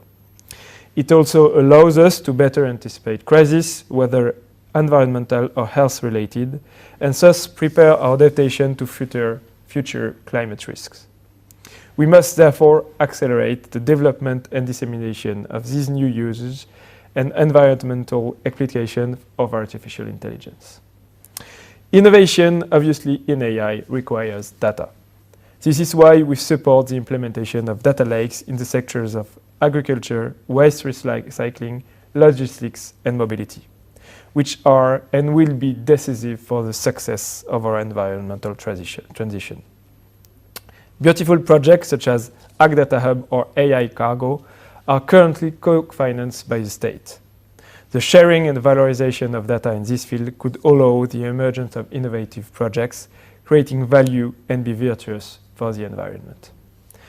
Finally, let's not forget that in global competition, technological and sovereignty issues are being addressed on a European scale. Europe has a rich ecosystem of companies and research players who can take up the challenge of developing an AI at the service of ecological transition. We must continue our effort to understand the environmental footprint of digital technology and develop research and development to reduce it. This is both a technological and climatic challenge, but also a competitive one. In the international digital battle, the most virtuous company will be able to stand out. I believe that French and European companies have a card to play in this technological field. Thank you very much. Merci beaucoup, Cédrigo à Paris. Und wir gehen jetzt von Paris, now I'm switching too many languages. Now we're going from Paris to Brussels to the European Parliament again with Eva Meidel from the Special Committee of Artificial Intelligence. Thank you very much for the kind invitation to participate in today's forum. A special thanks to the AI Cluster Bulgaria for representing our country at this outstanding and thought-provoking event. Let me introduce myself briefly. My name is Eva, and I'm a member of the European Parliament for quite some years already, but not too many, and I have worked extensively in advancing Europe's digital economy. In this house, apart from having the Christmas decoration on, we have worked in advancing the action plan for e-government, in measures to secure our digital infrastructure via the NIS directive, in protecting EU citizens' data via the GDPR, in enabling startups to thrive through easing the crowdfunding possibilities and as well as venture capital. During the next couple of years, we have even a bigger task ahead of us. That is the sustainable and digital recovery of our economies and industries. As a true believer in a way that tech could be used for positive change, I encourage that forums like this one take place not only across EU borders, but also within EU countries. Because we all have a shared goal, and that is to increase the awareness of the benefits that AI, for example, gives to society and economy, and to use AI as a catalyst to the process of digitalization and innovation, where the EU is indeed lagging behind at the moment. The truth is that when we missed already several opportunities when it comes to the digitalization of our economy, we missed, for example, the opportunity created by the previous crisis to change the structure of capital investment in Europe and to increase the share of ICT. We also missed the opportunity of the start of this technological revolution when the main giants were created, when the new services were established. And I think today we have two opportunities at the same time, which we should not miss. The one is created by the economic turbulent times of the current pandemic that is pushing us to change the way the economic model is structured. And the second one is the data and AI breakthroughs that are happening. And this gives us a real chance to be back in the global competition, having in mind that Europe produces big amounts of industrial data, for example. So, understanding and addressing the current challenges faced by businesses will be absolutely key to ensure that Europe realizes this economic potential of AI to its fullest extent. And this is precisely the task of the Special Committee on Artificial Intelligence in the Digital Era and Age, which we set up here in the European Parliament. I'm often found to say that institutions and governments have to step up efforts to digitalize themselves. Otherwise, we risk widening the gap between what we have on the market and what are the market needs and what is the response of the regulators. So the topic of this debate, how can the state be the customer to ignite the AI revolution within the EU, it's spot on. I think that with the Next Generation EU Fund, all countries will have to present national plans for advancing their economies.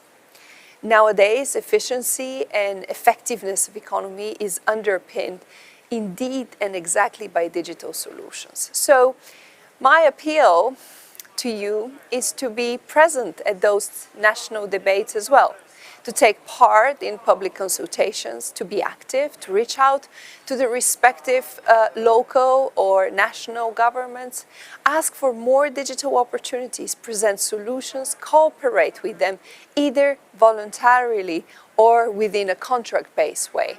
And this is, for example, a way forward when change comes from the grassroots.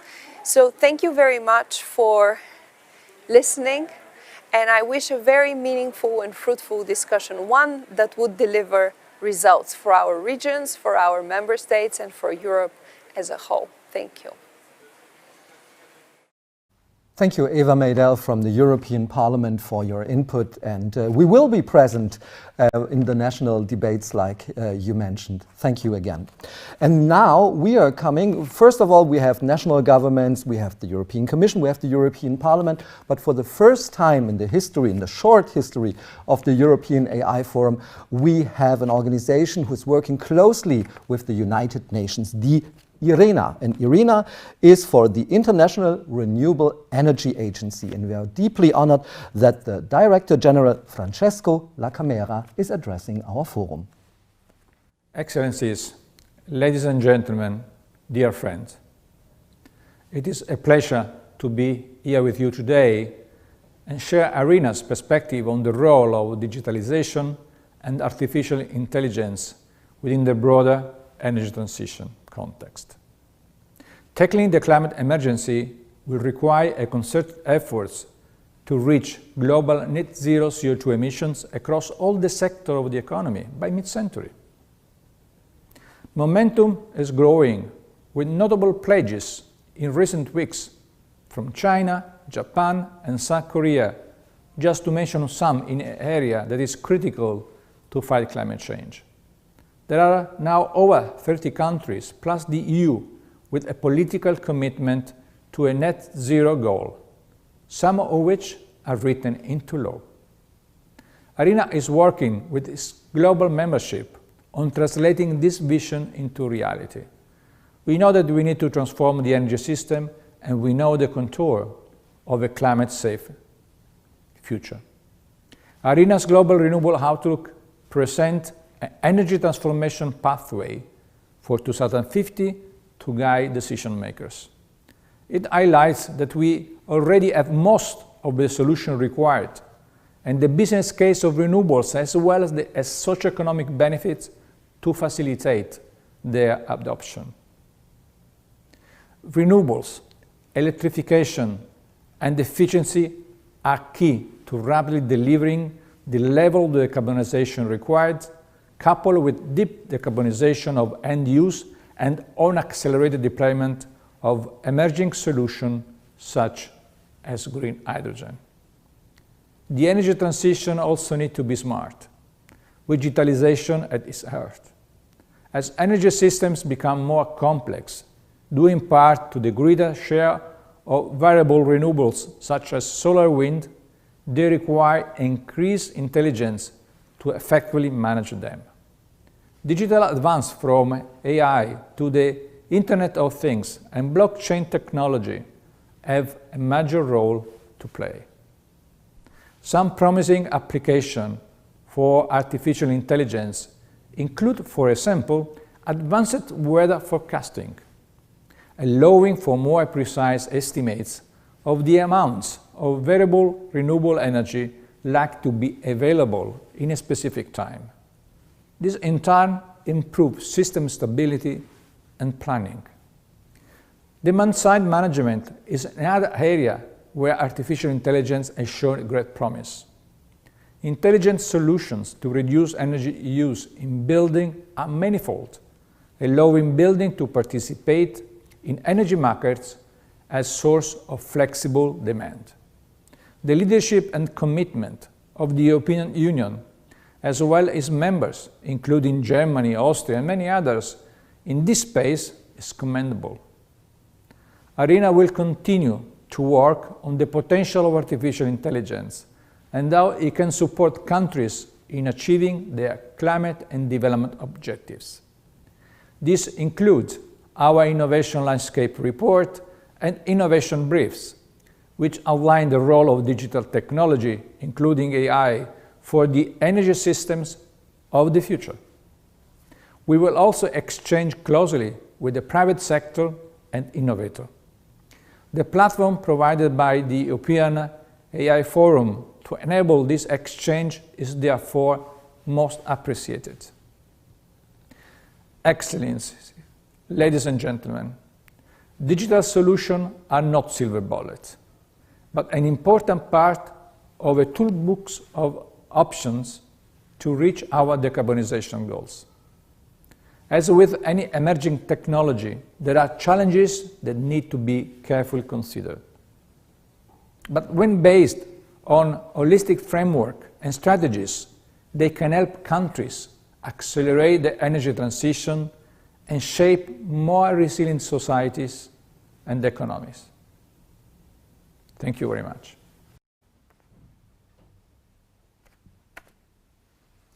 Thank you, Francesco La Camera from the International Renewable Energy Agency. And now we are going to a segment with our new friends. As we mentioned, we began the European AI Forum with France IA and CroAI and the German KI-Verband, and we are so happy that we have 3 new friends with us today. And looking at the screen, I see our friends here, Clemens Wasner from AI Austria, Mitja Trampuc from AI for SAI Slovenia, and Kaloyan Radchev from AI Bulgaria. Hello, everyone. So now we have the classical, you can hear us and all is fine, so the perfect Zoom conversation we have now. Clemens, I wanted to ask you from the Austrian perspective, how important is it that we band together in Europe in the point of artificial intelligence? I think what was pointed in the speeches before already, I would totally agree with that. In order to reach the critical scale, it's not sufficient that countries go their own way, but that we follow the framework that was laid out by the European Commission and join forces, both when it comes to research partnerships, but especially when it comes to public-private partnerships. I think this is in my opinion, definitely the way to go for the European Union.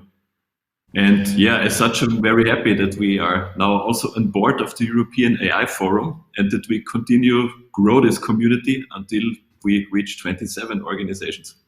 Yeah, that would be very fine if we will get 27. And well, one of the 27 countries in Europe is, of course, Bulgaria. And Kaloyan Radchev is on the board of AI Bulgaria. Kaloyan, my friend, how important is the European gathering, like Clement said, for you? And how is the Bulgarian perspective on artificial intelligence?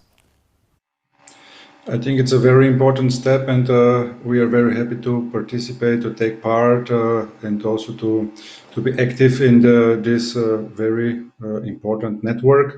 In terms of AI for Bulgaria, I think it's and digitalization as a whole. I think it's a very huge opportunity and a very big step. I think it will be key to connect the regions inside the countries, but also regions and countries within Europe. In my opinion, this connection of the ecosystems will be key to our future.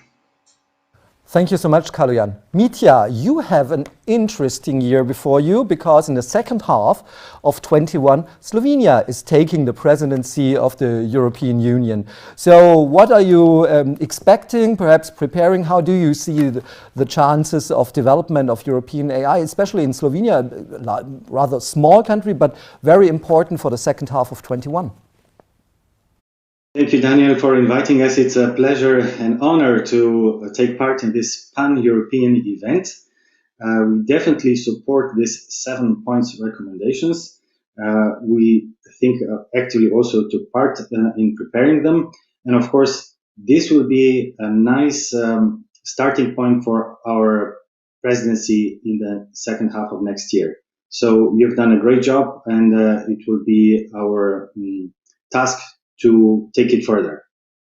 Thank you so much, guys. And from our part and also of the part of France IA and CroAI, we thank you for your contributions. You made this event really worthwhile with your contributions, with your points. And Mitya, if I'm not wrong, in 10 minutes, something like that, yeah, the second panel starts around 12, at around noon, with the sustainability. So we see you later. And I thank very much Clemens and Kaloyan for your contribution.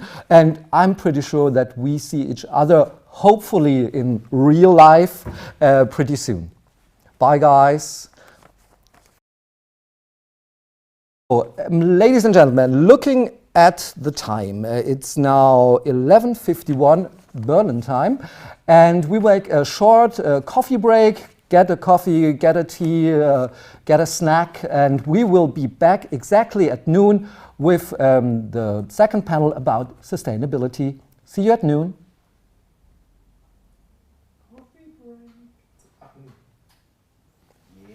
Voll in der Zeit, oder? 8 Sekunden genau. Na dann.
Welcome back to our European AI Forum. On each platform you're watching, even on the big American ones, that YouTube, Twitter, LinkedIn, or on our homepage at the European AI Forum. We're really glad you're back, and we are now on the second part about sustainability. And there we are especially proud that we got the Commissioner for the Environment, Oceans and Fisheries, Virginijus Sinkevičius. Ladies and gentlemen, thank you for this invitation to address the second edition of the forum. You have heard all about the Green Deal and our determination to deliver. It's our solution to a complex situation, a set of interrelated problems: the changing climate, the loss of biodiversity, the reduction of natural resources, and pressures from pollution on nature and on our health. It's a path to a green transition. But that's not the only transition we need. Our future will be digital, as well as green. These technologies are constantly expanding, and they bring challenges as well as good news. Today, I want to focus on the opportunities, and on artificial intelligence in particular. We are talking about a world where computer systems can sense their environment, where they can act in response to programmed objectives. As you know, vast amounts of data are now collected from sensors that reach into every realm of the planet. Satellites from Copernicus provide us with petabytes of raw data on a daily basis. Open source software and algorithms are increasingly available, and massive amounts of data are now being stored. AI discerns patterns that we can't see. It makes predictions more efficiently, and it can recommend better action and better targeted policies. It can help biodiversity researchers to collect image and audio data to answer pressing ecological questions. The same goes for air pollution. AI can identify the sources and predict pollution events. This gives governments an opportunity to optimize their operations and reduce impacts on people and their environment. In complex areas, AI can be an enormous help. It can help farmers to improve the nutrition of their crops while respecting rules to protect the quality of the soils and waters. But AI is rarely an easy solution. Machine learning needs massive amounts of training data. This creates special problems when data is rare, with endangered species, for example. Whatever the quantity, we need to ensure that it is easily available. We need to see data as public good, and to create the enabling environment to make that happen. Too much data is still locked in silos or difficult to access and use. At the Commission, our aim to tackle this with digital strategies in close collaboration with the Member States. We are developing measures to ensure that new technologies like 5G, digital clouds, and high-performance computing can maximize the impact of policy.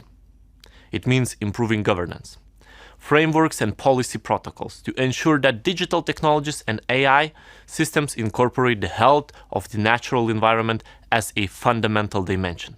It means stimulating investment as an incentive for technology development and societal engagement.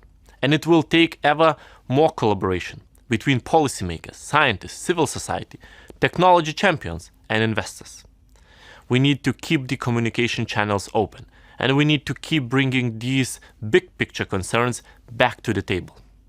I'm sure you will be doing that at this forum, and I look forward to hearing about the results.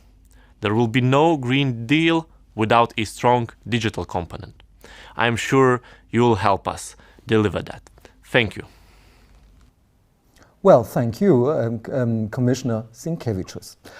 The next video statement is from a person who should be in the next panel, but on short notice, sadly she couldn't make it, but she was so kind giving us a video statement. Leonore Gwesler is the minister in Austria for climate action, environment, mobility, innovation and technology. What a title. And we are thankful that she is addressing the forum now. Dear ladies and gentlemen, esteemed viewers online, my name is Leonore Gewessler. I am the Austrian Federal Minister for Climate Action, Environment, Energy, Mobility, Innovation and Technology. Unfortunately, I cannot mention large-scale pattern recognition and monitoring, real-time analysis of very large datasets, protection against hazards and threats, to name just a few examples. Fields of application comprise manufacturing, mobility, logistics and communication, infrastructure, energy planning, urban development, monitoring of biodiversity, and many, many more. As you can see, my ministry covers many of the fields mentioned. The combination of innovation and technology with the fields of climate action, environment, energy and mobility allows us to no longer work on these things separately from each other, but as deeply interconnected policy fields. I'm thankful that the setup of my ministry offers the chance for new, fruitful possibilities of cooperation and establishing cross-cutting working groups for topics like AI or circular economy. Let me give you an example, how two different areas of my ministry come together. There is a company in the south of Austria which developed the so-called biometer, a smart beehive. It is an AI tool that counts bees in real time, going out and coming back into the beehive. The AI in this case is even precise enough to be able to differentiate between the bees. If a certain number of bees is not coming back, the bee traffic is out of balance, so to speak. It can be an indicator for pesticides contamination or negative changes in air quality in the surrounding area, as insect health is quite a good indicator for environmental health. This is an example where technology is directly benefiting biodiversity. Another area where climate action and the field of technology are combined is the new Sentinel-6 Earth observation satellite. Austrian companies contributed parts of the satellite via the Austrian share in the Copernicus space program. The mission of the satellite is to measure and chart the rise of the sea level with more precision than ever before. Sentinel-6 will provide information that will help researchers understand how climate change is reshaping coasts and how fast this is happening. Sentinel-6 can provide the data to better understand how sea level rise will affect humanity. This is a great step forward, but there are even more possibilities to come. For example, to measure greenhouse gases more precisely. This will offer the chance to combine different data sets, and by using AI, real predictions and simulations about the Earth system could be made and improved. In giving a more precise answer to the questions, such as how high the rise of the sea level would be under different temperature scenarios, AI can greatly help our efforts in climate mitigation and adaptation. So you can see, AI is a cross-cutting issue with potential implications for a wide range of applications, even outside traditional technology. An analysis of the readiness of the public sector for the use of AI shows that Austria ranks 16th out of 194 positions according to the Government AI Readiness Index. Within the EU, Austria is ranking 8th. We must strive not to lose ground and stay at the top in this field so relevant for the future. In addition to the benefits and technological advantages, we should not forget that there still are risks inherent to the use of these systems and improvements that need to be made. The non-traceability of algorithms and thus the basis of the proposed decisions are still an issue. Traffic accidents involving or caused by autonomous vehicles have so far shown us the limits in the transferability of human brain output to calculating machines. The fact that training of neural networks involves high energy consumption alerts us to possible rebound effects. The question of who owns data and how privacy can be shielded needs special attention, to name just a few. What I want to illustrate is that robotics and AI are likely to have implications affecting economic, cultural, ethical and legal issues. Opportunities, risks and even fears need to be addressed. These complex questions cannot be answered by individual disciplines. Therefore, I'm happy that Austria has an interdisciplinary advisory board of scientific experts, both national and international, who follow the developments closely and give recommendations.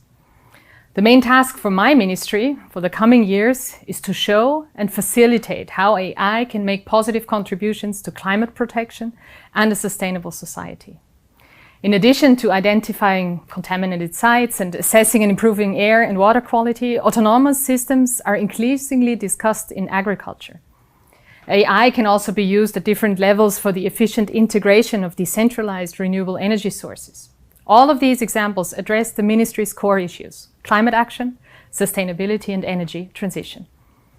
I'm convinced that the advancing use of technology and our need for climate protection need to go hand in hand.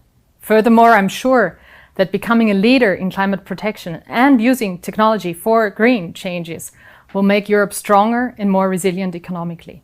Not only our future quality of life, but also our future competitiveness will depend on our ability to confront the biggest crisis of our times, the climate crisis. I want to leave you with these thoughts and wish you a fruitful discussion. Thank you so much, Minister Gewesler. And thank you for our friends at AI Austria for providing this video statement. Now we are coming to the second panel, and this is being moderated by my colleague Vanessa Kahn and Mitya Trampusch. Yes, thank you. It's great to be here and speak about one of my favorite topics, because I think it's really the biggest challenges we're facing right now, the topic of climate change.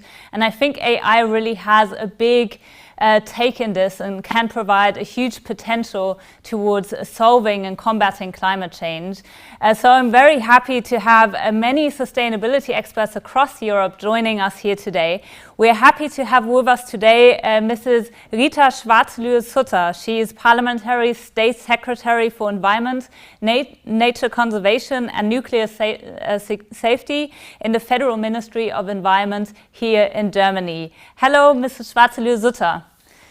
The first question to you. I think we can't hear you yet, can we? Okay, perfect, we can hear you. Germany is currently leading the presidency in the European Council. What has Germany achieved during this time when it comes to digitalization and sustainability?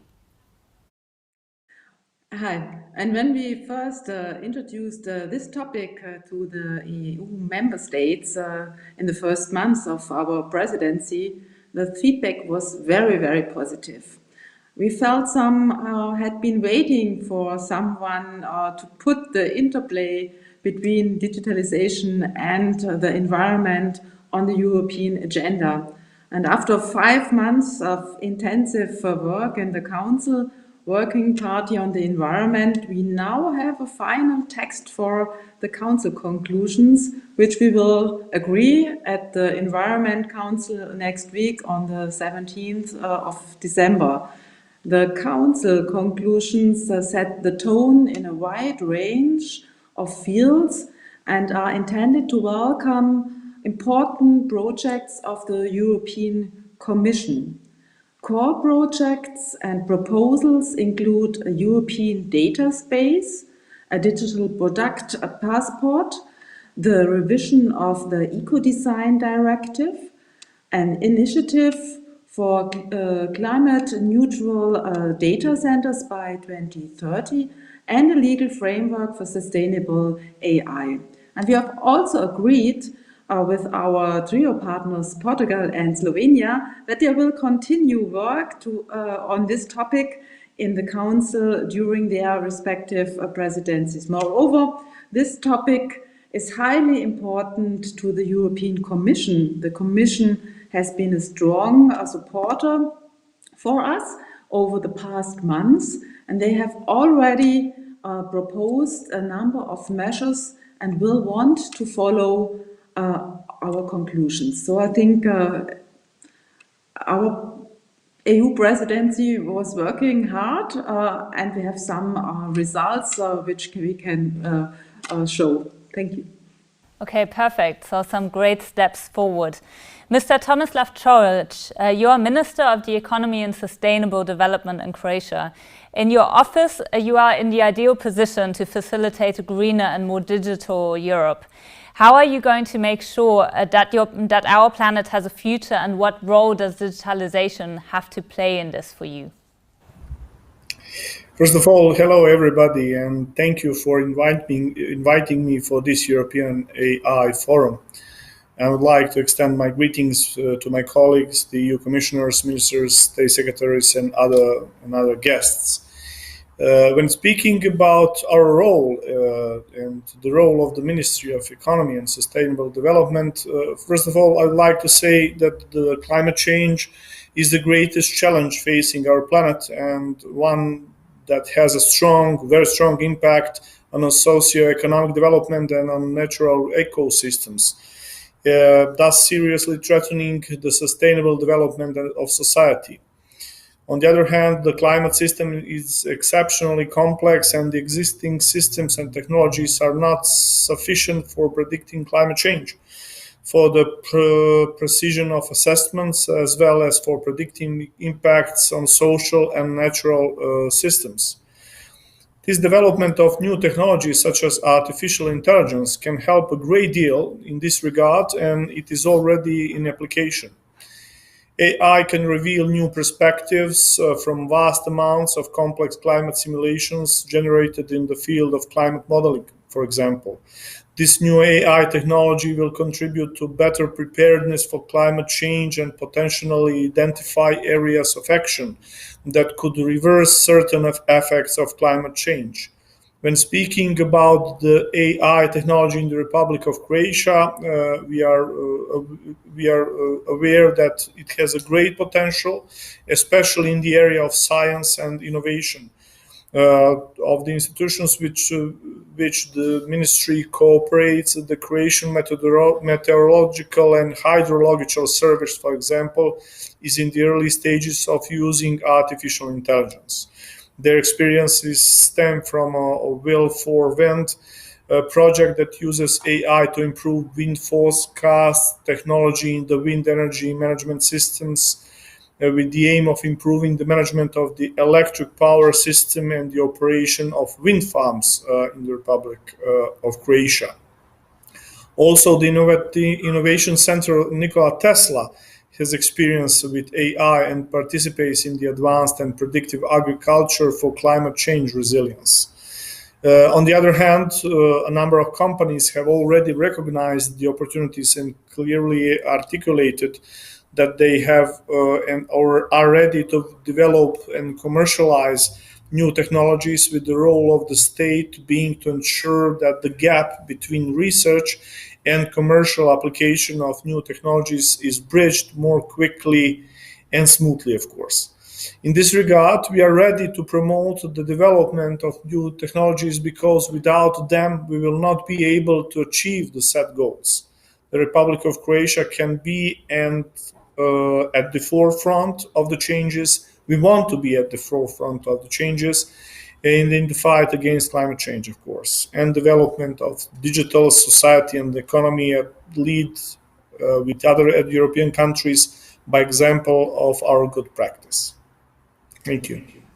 Thank you, Mr. Čorić, for these interesting insights into what you are doing in Croatia. I would like to now turn to Luciano Floridi. He's Professor of Philosophy and Ethics of Information at the University of Oxford. Hello, Mr. Floridi. Hello. Thank you for the invitation. Can you tell us a couple words more to your research on sustainability and AI?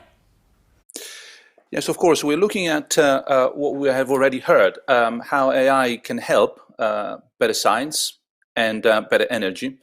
But we're also looking at some of the limits that we need to overcome. Ethical, what we do with this AI when we do better science and better energy, and how much does it consume in doing so. It's a bit of a gambit, if you allow me a chess analogy. We are using energy to produce better energy. That particular balance is what we're working on these days. Okay, very interesting. And what do you perceive as being the biggest chances when it comes to using AI in combating climate change? The bigger chances are, I would like to say, several. One, we need to have a systemic approach. It's not one initiative here or another good project there. It's Europe together that has to make a difference and can be done. That is what the European Union is good for, systemic approach. The second one is a win-win situation. We heard about the Green Deal. I like to call it the green and the blue deal. It's the green of all habitats. It's not just nature, but it's also urban environments, digital environments together, and the blue of all technologies. It can be AI, but it's also large data sets, supercomputing. As we know, Europe is at the forefront, mobile phones, platforms, etc. The green and the blue coming together in a European context where legislation is at the forefront of our preoccupations. That is where Europe can lead, I would say, almost easily if we have the good politics behind. Interesting. I think Mr. Schuli, Mattia Schuli can give us a concrete example on how we can use AI to really combat climate change. Mattia, you are founder and CEO of the Croatian AI startup Agrivi, and as you all know, we are all a platform, a partnership of many entrepreneurship networks, AI associations with entrepreneurs in our network. So can you tell us a bit more about your company and how you're contributing to the Sustainable Development Goals?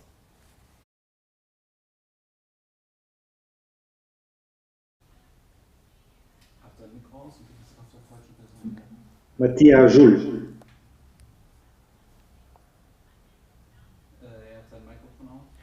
Mattia, we can't hear you right now. Can you turn on your microphone? Still not? No, sorry.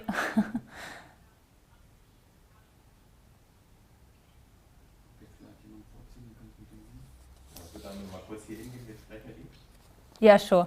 Okay, shall we maybe skip Mattia, come back to you in a second once you have your audio fixed. I'll hand over to Matija Trampus, my colleague from Slovenia. Hi, Matija. Hello, Vanessa. Thank you very much.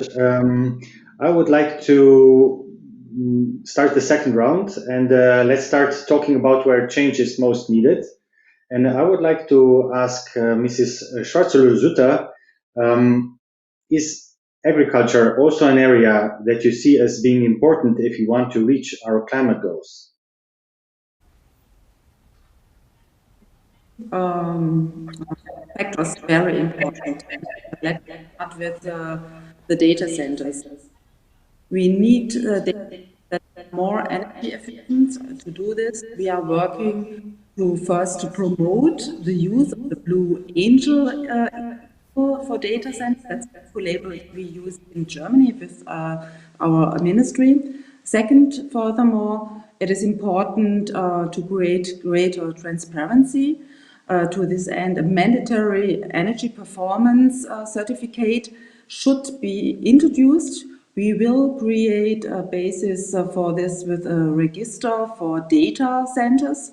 Third, the use of capacities is often suboptimal. We need to address this issue, for instance, with new technologies. Two, we need incentives to increase the use of capacities in data centers as well as the share of renewable energy sources. And we need to focus on intelligent planning, for instance, to use waste heat and integrate it into urban structures. When planning data centers, we should look closely at how waste heat utilization can be taken into account. And we are aware that data centers are key industry of the future and critical infrastructure. And it is important to use that small and medium-sized data centers, which are often owned by Europeans, benefit from this. Climate action and digital sovereignty have to go hand in hand. And the second factor is digital devices and their lifespans. Smartphones and other similar devices are not yet regulated in the EU Eco-Design Directive. This has to change in order to make manufacturers compete for the most environmentally friendly and resource-efficient products. We need rules for better repairability and mandatory software updates so that devices not end in drawers or that they are thrown away after just a short time. And this is why the Council conclusions we are calling on the Commission is to develop or adapt eco-design requirements for ICT systems and electronic devices so that they last longer and can be more easily reused. It is important to amend the Eco-Design Directive so that it can also be applied to technological innovations of the future. This is not just about energy efficiency, but also and above all about longevity. Devices must be designed so that they can be taken apart using conventional tools without destroying devices. And certain spare parts must be available, and updates may not mean that device no longer meets energy use requirements. In addition, we want more recycled material to be integrated into product design to make products longer lasting and more resource efficient. A simple manufacturer's guarantee statement obligation would be effective, and this should show consumers at a glance whether they are buying a product that the manufacturer believes is durable. The third factor which I want to mention is are transmission networks. Transmission networks have to be used more efficient. We have to resolutely press ahead with 5G expansion to swiftly replace older, inefficient mobile frequencies. And this also means that in the expansion of broadband networks, priority should be given to efficient fiber optic networks, and Wi-Fi hotspots should be set up in public places. So you can see these three factors have a very great impact to resource efficiency, energy efficiency, and so we can mitigate greenhouse gases. Thank you very much, Mrs. Bartolozzuta. I would like to continue with Mr. Floridi. I would like to ask Mr. Floridi if these are also the areas that you see that are the most pressing. Well, I think the answer has to be yes, but maybe I can qualify it a little bit. Let me give you just two examples of concrete projects. One is a collaboration we have with the Vodafone Institute, and for the sake of transparency, I'm in the advisory board of the Institute, where we're working on AI for climate change, how we can use it to fight climate change, and also the problems we've seen before. Now, what are the costs in this particular fight? Another example is the Oxford Initiative on AI for SDGs, the 17 SDGs, many of which have immense relevance as far as climate change is concerned. These two examples, I think they indicate one important variable which we haven't discussed so far, and that is time. We don't have much time. So what AI can do for us, again, not just in Europe, but I would say particularly in Europe, is to buy us some time to slow down what is a crisis of global measures and existential threat. So if we do what we have heard so far properly, we may not be able to solve the problem, but we might buy ourselves more time to do more to solve the problem. Otherwise, we'll have basically a generation to get out of this climate change immense crisis.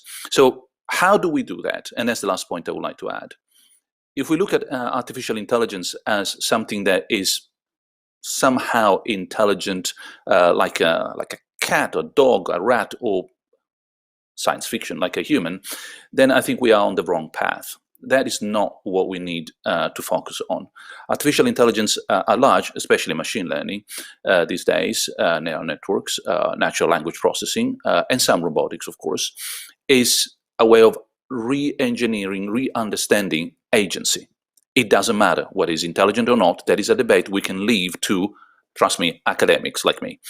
It's agency that we can throw at problems. So from agriculture to logistics, from new business models to much better and greener energy production, that is where that agency can make a difference. Now, agency for climate change, buying us time, that is a strategy that I would like to see for the green and the blue we were discussing so far. That's what we're working on at the moment. Thank you very much. Very interesting point. Agency for climate change buying us time, definitely. I would like now to ask Mr. Čorić. Croatia is currently drafting a national plan for the development of artificial intelligence. What do you expect from it in point of sustainability? Are there any elements already included? Yeah, thank you for this question. And it was a good pronunciation, Choric, yes. You can hear me? Yes? Yes. Yeah, the Republic of Croatia and the Republic of Croatia and the ministry is providing a high standard and continuous support to innovation systems. And of course, the plan you're asking about is one of a kind of this support in order to strengthen the innovation system as much as possible in its own spheres, and especially in financial sustainability through research and development programs in ICT, biotechnology, and green technologies. A large amount of data and high-performance computing are an opportunity for increasing the productivity and profitability of enterprises, strengthening competitive advantages and innovation, but also for developing new business services too.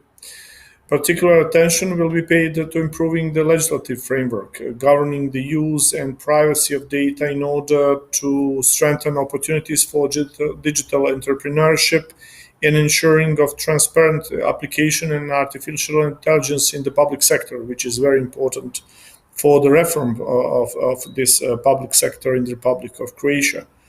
When speaking about the development of national plan for the development of artificial intelligence, it is in line with the communication from the European Commission on artificial intelligence for Europe and the 2018 European Commission coordinated plan on artificial intelligence, stipulating the member states to adopt strategic planning acts related to the artificial intelligence.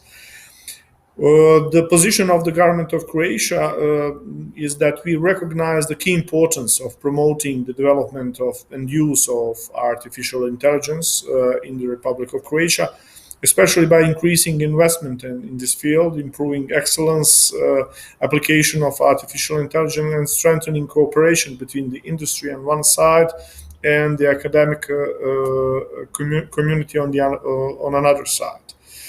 In order to stimulate this development and use of artificial intelligence, the national plan will set out guidelines and how to prepare for the new European Commission funding program, Digital Europe, as well as the European structural and investment funds, because we find these funds as the main source of funding of these kind of projects. It is known that 37% of resources from the European financial envelope will be directed somehow towards green transition, and over 20% of the EU funds will be directed into digitalization, which is the backbone of future development of artificial intelligence, and we find it the backbone of the future development of the artificial intelligence in the Republic of Croatia. The draft of the national plan was prepared, and the final step focused on the proposal for activities which would be introduced into the draft related especially the new circumstances resulting from the COVID-19 pandemic. When we speak about the medium-term vision for the development of artificial intelligence in the Republic of Croatia, we are speaking about the convergence of research, development, and innovation and their application in public and private sector operations. As a Minister of Economy and Sustainable Development, I see that Croatia needs to be a country with progress, which has to be done in all economic structures towards new industries based on digitalization on one hand, artificial intelligence on another, and of course competitiveness arising from these two on the third one. When we speak about national development strategy, which is the most important document for the Republic of Croatia in the new decade, in which 2 of 4 development directions place particular emphasis on green and digital transition, transformation, artificial intelligence, and sustainable economy, we see that all documents in the Republic of Croatia are set and our plans are set in order to improve the level of use of artificial intelligence in all parts of the economy. Thank you. Thank you very much, Mr. Čorić, for this insight, very valuable. And now I'd like, if you allow me, Vanessa, I would like to introduce Mr. Matija Žulj. He's a founder and CEO of the Croatian AI startup Agrivi. And I would like to immediately ask Mr. Žulj if you can tell us a bit more about your company and how you are contributing to the Sustainable Development Goals. Thank you, Mr. Trampus. Agrivi as a company is an agriculture technology company that builds farm management software, which helps farms to make decisions better, which helps them to mitigate risks during the production process and be fully compliant with the sustainability practices, with the food safety requirements, and in the end, what is very important, to increase their profitability of their crop production from 50 to 100%. So let me try to explain a bit more what is the challenge in farming altogether. So farmers during the year lose 3 times. And first time when they plan activities that they need to do for the season, they do it from the experience, based on how they did it previous years, and they don't have know-how how to plan it according to the actual field status, soil status, crop needs, and there are a lot of variables that affect that. Artificial intelligence helps them in decision making, provides clear advices, and helps farmers to make that planning better. The second part is during the production process, and this is where just late crop protection practices take 20 to 40% of yields in Europe, which is very significant loss. And AI guides farmers to do the crop protection timely, to support their decisions when to apply something, in which quantity is easy to apply, and this is the second part where it helps them. So it saves a lot of money, a lot of time, and helps them to be compliant fully with the standards. And the third time when farmers usually lose is when they try to sell crops where all the decisions they made earlier that affected the final product, the product quality, then led to that they don't have the best quality of the product, and they receive lower price. So our company helps farmers to mitigate those risks. It results in really increasing their profitability. But when you take a look at the data that we gather, and this is, I think, important thing to understand, today, we as a company, we have one of the biggest data set for how actually farmers do farming, what practices they apply lead to good yields, what practices lead to bad yields. And when you put AI algorithms on top of that, actually this is something that is that you cannot measure the value. So this is extraordinary value where artificial intelligence can be that AI advisor and guide farmers. So farmers are not data analysts, so we cannot expect to give data to farmers and that they will do decision making. They like to drive tractor, they like to produce, but they don't have that data analyst skills. So AI advisory is what we see the only chance for Europe to not have incremental increase towards the sustainability and helping farmers. We cannot produce that much agronomists that will consult farmers. AI advisory is the only chance to move farming to this sustainable level in a couple of years, not decades. Thank you very much. This is a very interesting story, very valuable. From your entrepreneur, from your perspective, where would you wish more action in the field of AI and sustainability? Definitely when it comes to the climate change, to the impact of practices to the climate, to our health. I think that these two areas are, from my perspective, something that is extremely important. It is important to understand when you take a look at the Green Deal, and agriculture is a big part of that. It affects almost every pillar that is important for the Green Deal. So the practices on that farmers apply affect our health directly, because we are what we eat in the end. And when we take a look at regenerative agriculture practices that need to be applied, actually farmers don't know how to apply it, what are the decisions they need to do, and we need to push more knowledge through AI to farmers to make all that transition easier. And I think that it is important when it comes to technology altogether. I like to compare it with going to the gym, and I think that's important to understand the mindset. So farmers and other industries, they want to see the immediate value, basically, from the technology. And today, when we speak about farming, farmers are aware that technology really helps them to improve, to make more profit, to be sustainable, but altogether it is about changing habits. And if you compare it with going to the gym, you know that it's healthy for you, but it's hard to start, and it's even harder to maintain.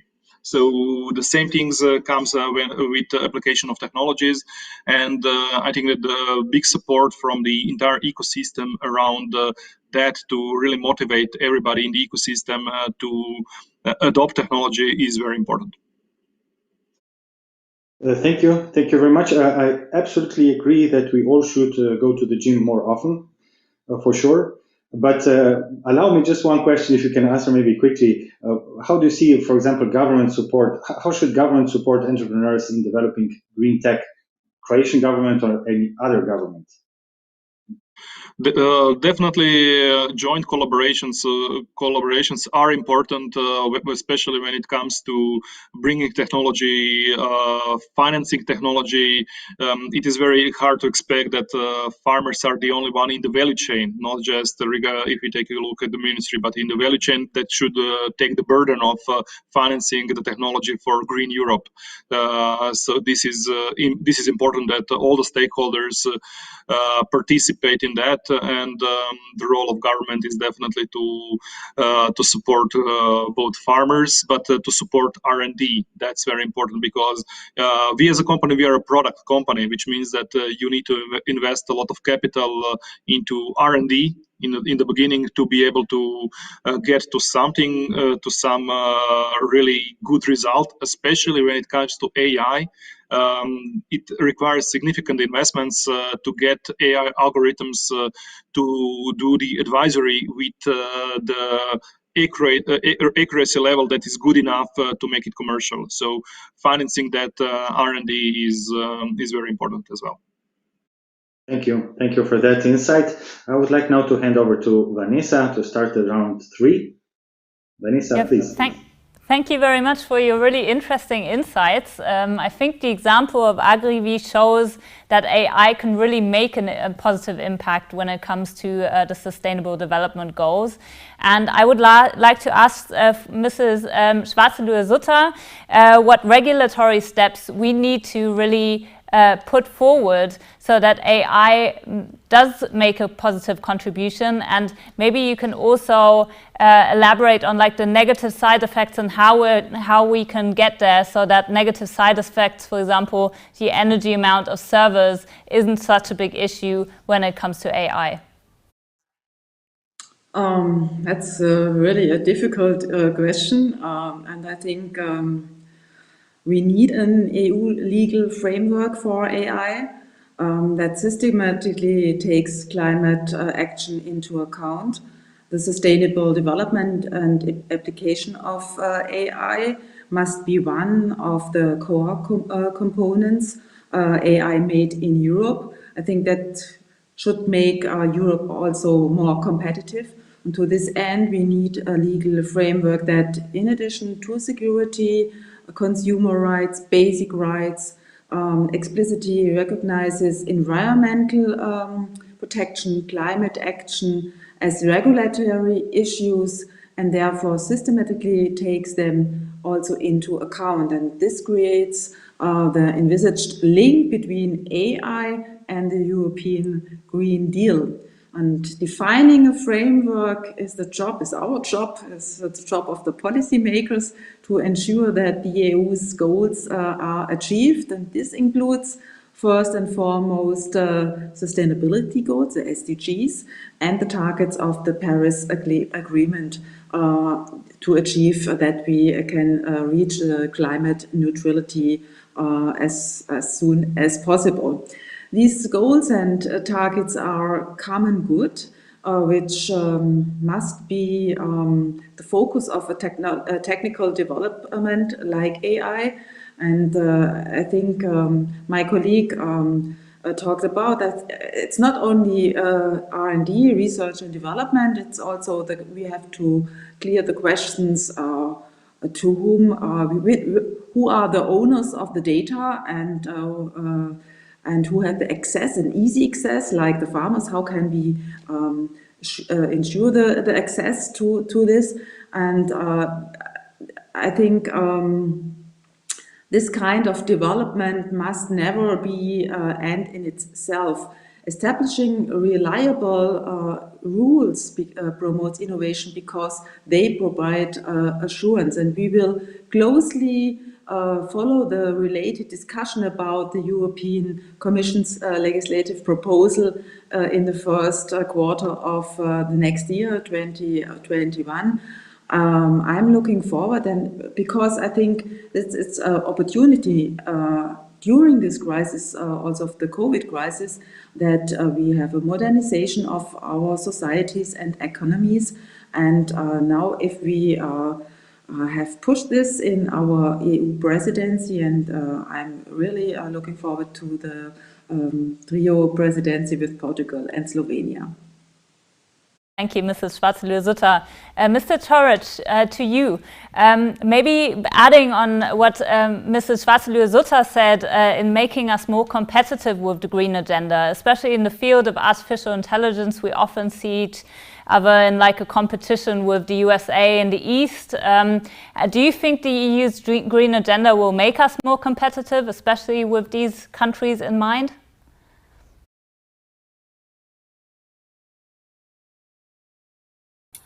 I think that the green agenda is a great chance, especially for the small open economies like Croatia, and that was I think it was the main reason for happiness from my side hearing the new Green Deal presentation in December last year, so a year ago. What is the idea? The idea is that the Green Deal opens let's say the maneuver space for a totally new paradigm of the economic growth of the European continent, and having in mind that it is somehow backed by the digitalization, the circular economy, and of course artificial intelligence as a part of it. I think that in all these areas the European continent can be the first and the forefront of the general growth. So this idea and the new agenda is something which makes us possible, especially with the very big financial envelope, making this happen and enabling us to finance this transformation process, is something what can make European economy much more competitive in comparison to especially China and the United States. So I think that this is a good way. This is the only way. And from the national point of view, I can say that this is something, this new agenda is something which enables Croatia, as I told you, as a small open economy, to make a few steps of economic growth even quicker than the others, bigger economies which are oriented to the traditional industries.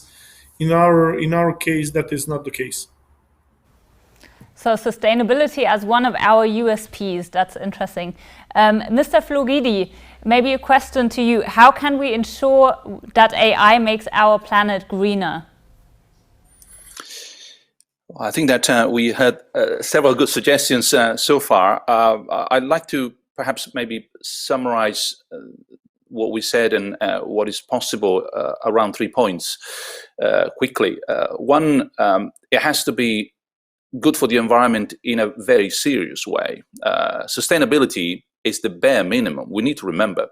Next time you hear about sustainability, just imagine it's the dentist telling you that your pain will be sustainable. Not exactly the kind of world you want to live in. Sustainable is just the bare threshold. It's where the world is not going downhill. So we need to do more and therefore invest in negative carbon emission. Now, is that possible? Just to lighten up the topic, these days you can produce diamonds by using carbon emission. So maybe, and I said it's a light point, forgive me for this, but also graphene, for example. There's all carbon-based materials that can use carbon emission and regain what carbon is there for something else. This is doable, and that would mean moving towards more than sustainability, but negative carbon emission.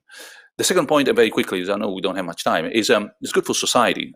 It has to be something that reaches that threshold where the difference for everybody, not just the best place people on the right side of the digital divide benefit from. So that AI, environmentally good, but also socially valuable, that is crucial. And finally, very quickly, good for business. I mean, we need to remember that this is not the cherry on top of the cake, but it is the cake. And the last point that I want to clarify precisely this is, imagine developing a European industry that generates green energy, not just consumes green energy. That is moving from the cherry on top of the cake to making a green economy the cake. So the green and the blue are going to be the foundations for the 21st century, for the human project we want to develop in Europe. That seems to me the way forward. Great summary, Mr. Fluidi. So Mattia, maybe as kind of a conclusion from you from an entrepreneur perspective, what do you see as like the role of entrepreneurs in this whole context of sustainability, and how can AI startups contribute to this? I think it's often a mistake if you think that entrepreneurs don't think about sustainability. Actually, today, most actions are driven by entrepreneurs. We as a company are directly impacting 12 SDG goals. And this is, so as a company, we really believe that in our DNA, it is to be impact-driven, purpose-driven company. What is very good that new generations are purpose-driven generations. They are aware that they need to take care of the environment. They want to live in a better world, and this is exactly what it's not. In sustainability is not enough. Better world is the agenda. So the role and responsibility of us as entrepreneurs is to think when we make profits, when we deliver our business models all together, that we can deliver them in a long-term, in a sustainable, better world way. And this is the message that I want to send to all of the fellows entrepreneurs. You can be really a great entrepreneur while thinking about the better future. Perfect. And we have two policymakers here in the channel. Maybe you can kind of say in a couple of sentences, what would your wish be from a green tech startup perspective? What would your wish be for government?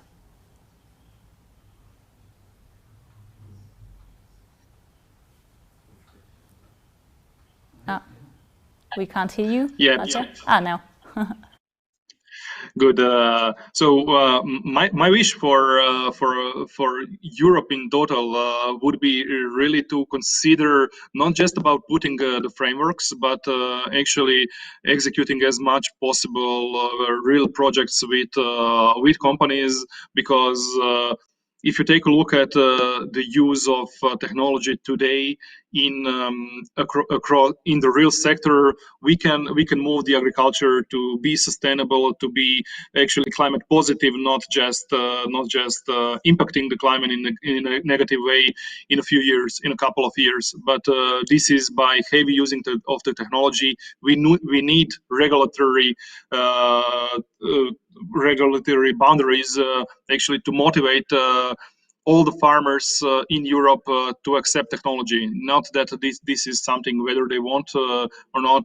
This is the only way we can move forward. So we need a bit push from the regulatory part there so that it becomes mandatory. Is needed in 2021. Back to you, Mitja, for a final round. Yeah, thank you, Vanessa. Let's say if you try to visualize a little bit, all of us, I think we have a few minutes. We shall still have time for that. If we meet again in 5 years, what shall have happened until then? Mrs. Schwarzer-Sutter, what is your opinion? That we have used the opportunity, the chances to shape digitalization very sustainable. And I hope that we have not only with the view to the techniques and to economies, that we have also supported startups, enterprises with social innovations, because we need the comprehensive between the societies in Europe, and therefore I hope we can use out from this COVID crisis also sustainable digitization and social innovations for a better life in Europe. Thank you. Mr. Čorić, what would be your wish in 5 years? What shall have happened until then? I think that this what Mattia mentioned in one moment is a good way. On the European level, we need to make, of course, very high goals on one hand, but we have to make the regulatory maneuver space for getting to that level. On one hand, the idea of promoting a green economy is the best possible solution for our continent, and we need to go in that direction. But on the other hand, we need even to be better than the goals are set, because the idea is to make the world not only sustainable and the whole policy mix. The idea is to make it even better for the next generations. The artificial intelligence, digitalization of processes, and of course the green economy context are the best possible way to go that direction for the whole Europe, and I hope that is going to be the way.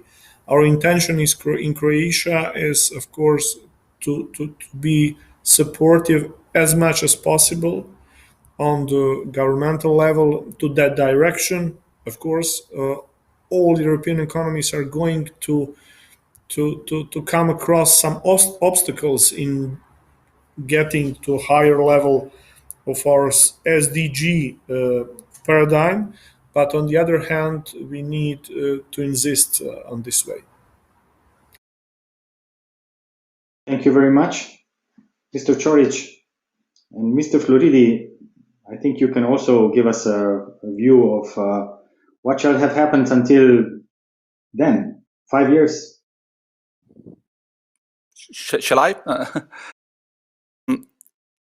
It would be wonderful if in 5 years' time we meet again and a very strong, robust European Union has made the green and the blue its main project successfully, and is by then leading by example in the world.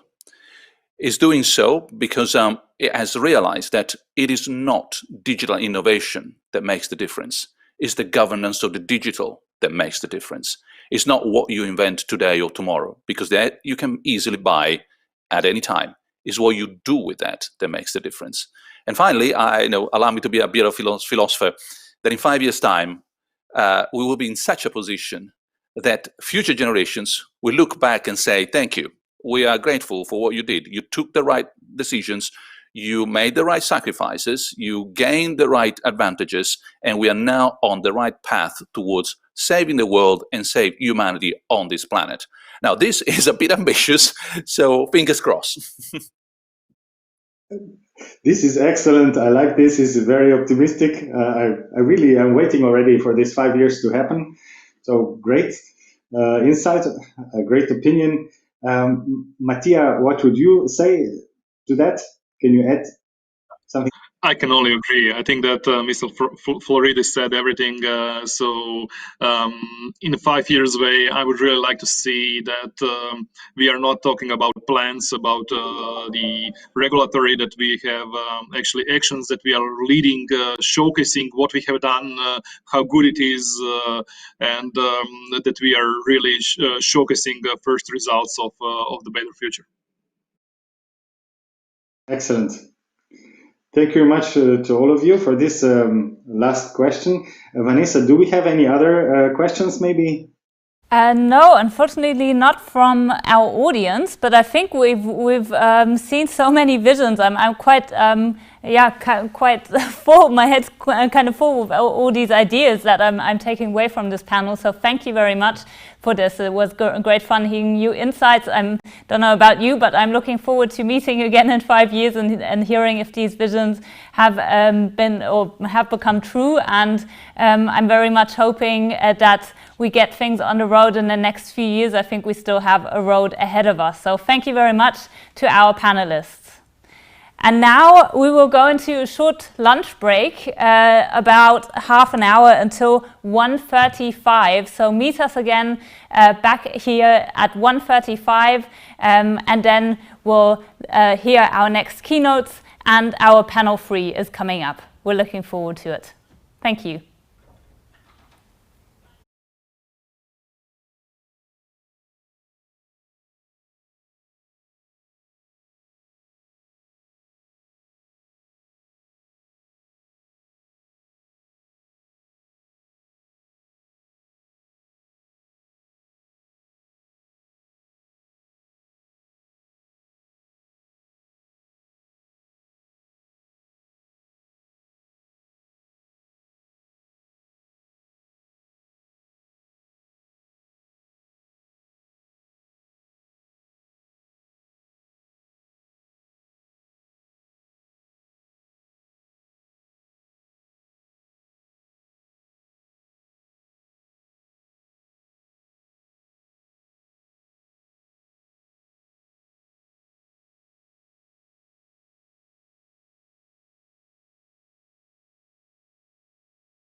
Hello again, dear viewers on all the major platforms that you're seeing us now. We are now welcome back to the second European AI Forum, and we are now at our third and last part. We are really looking forward to panel 3 moderated by Millie and Jan from CroAI. But first, the Minister of Public Affairs, Boštjan Korenic. Dear participants of the AI Forum, thank you for taking your time and joining us for this important event on artificial intelligence. AI has boomed in popularity over the past 5 years. This is not to say that AI had no traction before 2015. In fact, Slovenia has been using and developing AI since the early 1970s, mainly in the research community. Recently, Slovenia has also captured some of the world's attention by establishing the International Research Center on Artificial Intelligence, which is a first-of-its-kind global AI center under the auspices of UNESCO. However, it is not well known that Slovenia also has excellent building blocks for a thriving AI ecosystem. Researchers, which conduct world-class research, high-quality university education in the field of AI, a vibrant startup community, and a rapidly growing number of businesses adopting AI. In order to boost and promote cooperation between stakeholders, the AI for SI initiative was established this year within the Chamber of Commerce of Slovenia. AI for SI is a non-profit think tank and platform that aims to promote, coordinate, and organize efficient knowledge transfer from AI research to implementation in companies and organizations. The initiative also raises awareness of the importance of investment activities related to artificial intelligence in Slovenia for the competitiveness of the Slovenian economy and country in general. The Ministry of Public Administration is responsible for the development of digital society in Slovenia. So currently, we are working on the Digital Slovenia 2027 strategy. On the other hand, the development of a national artificial intelligence strategy for Slovenia is also ongoing. Currently, we are drafting the strategy outlining the various policy initiatives to support Slovenia in increasing its international competitiveness in artificial intelligence. As artificial intelligence is a multidisciplinary field, the working group is taking a holistic perspective towards strategic actions and policies in AI. For the world of politics and civil society, however, the benefits of AI often remain abstract. Today, for example, it is difficult for non-experts to understand that AI technologies and tools play a key role in every aspect of the COVID-19 crisis response. In fact, the technology at times even seems to pose a threat. Increasing dominance of major technology firms, bots that influence opinions on social media. These phenomena make people cautious. With these factors in mind, it is more important than ever to engage with AI in a critical and constructive manner, fostering a lively political discussion with the European public about such important topics that will come to define our future, which is one of the aims of Slovenian Presidency of the Council of the EU in the second half of next year. Finally, let me announce that Slovenia will host the next European AI Forum in 2021 at similar time as this year, and I invite you all to attend. I am sure that today's forum discussion will be fruitful and full of new insights. At the same time, it will be an opportunity to exchange good practices. Thank you. Thank you, Boštjan Korenic, the Minister of Public Administration in Slovenia, and we are really looking forward to seeing you in the second half of 2021. Now, back to Vienna, and with our second input from the Austrian government, Margarete Schramberg is the Federal Minister of Digital and Economic Affairs. Ladies and gentlemen, I would like to welcome you as Minister for Digital and Economic Affairs of Austria to the second AI Forum. AI is of highly importance for Europe, for Austria, for all the countries that are working together on this topic. There are big challenges ahead. We have competition from the US and from China mainly, and it is a global competition that is driving this type of business. AI can help us in many aspects of our lives. It can make our lives easier. For example, in the healthcare sector, it can help doctors identify cancer. It can help in the field of education. It can help in the field of smart farming or smart production. At the same time as AI can help us in innovation and finding new ways of solving big problems, it is important that we put mankind and human beings in the center of the development of AI. Humans should always be in the center. This is a key and respects the values of Europe. Our values are the cornerstones and the basis for AI development. At the same time, we need to push our businesses, especially our SME businesses, to be able to use AI and at the same time to be able to develop AI solutions. Therefore, we need a common framework across Europe, a framework that is helping us to develop this single digital market and is helping us to promote AI. AI should not be something that we are afraid of, but it should be something that we are using and developing.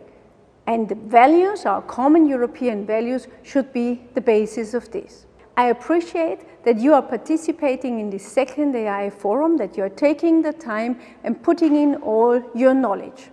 Working together is a key factor to be successful in AI across Europe and around the world. Europe should play an important role, but it should play its own defined role based on our European values. Thank you so much, Minister Schramberg. And now, before our third panel, we get an input. Our third panel has the issue, the state as the first client. And the input is coming from Bulgaria. And we are very proud. Hello, Vladimir. Vladimir Danilov is here with his input. He is the executive director of the management board at Funds of Funds in Bulgaria. Vladimir, the floor is yours. Thank you very much. Thank you very much. Good afternoon, everybody. Thank you very much for the opportunity to join the European Artificial Intelligence Forum. The topic is really interesting, and the transformation that is expected in the further years based on those technology is even more exciting. So thank you very much for the organizers to raise up the topic and to bring us all together. Today, we are discussing the agenda on how AI is approached in Europe, both in terms of policy and entrepreneurship.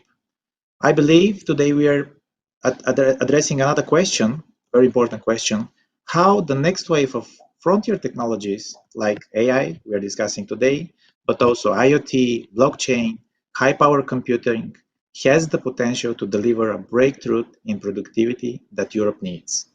We discuss how innovative mindset shall be coherent between and within the public and the private sector, so European companies and products are worthy competition to the ones coming from United States and the Far East. AI is a transformative change technology.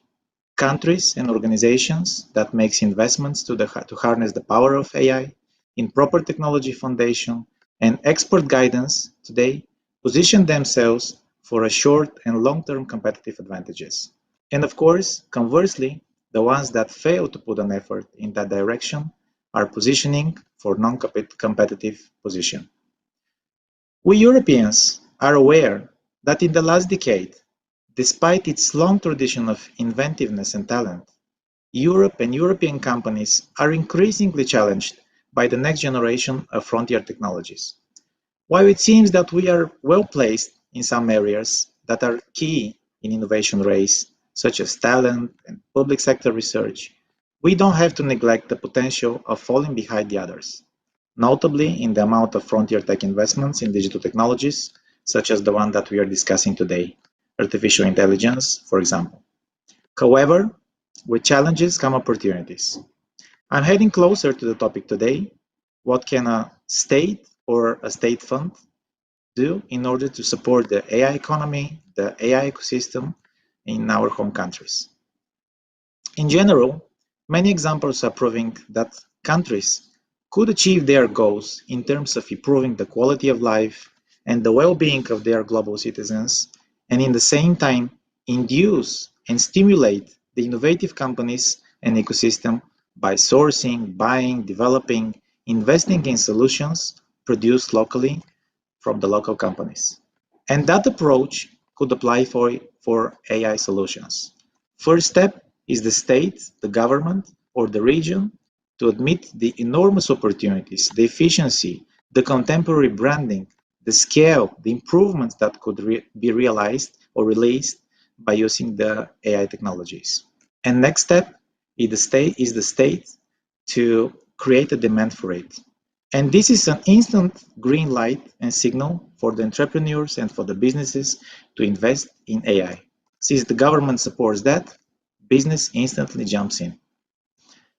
Good examples in that directions are national AI strategy to establish a strategic vision and approach to AI and to align capacities, norms, and structures of the relevant actors and ecosystems.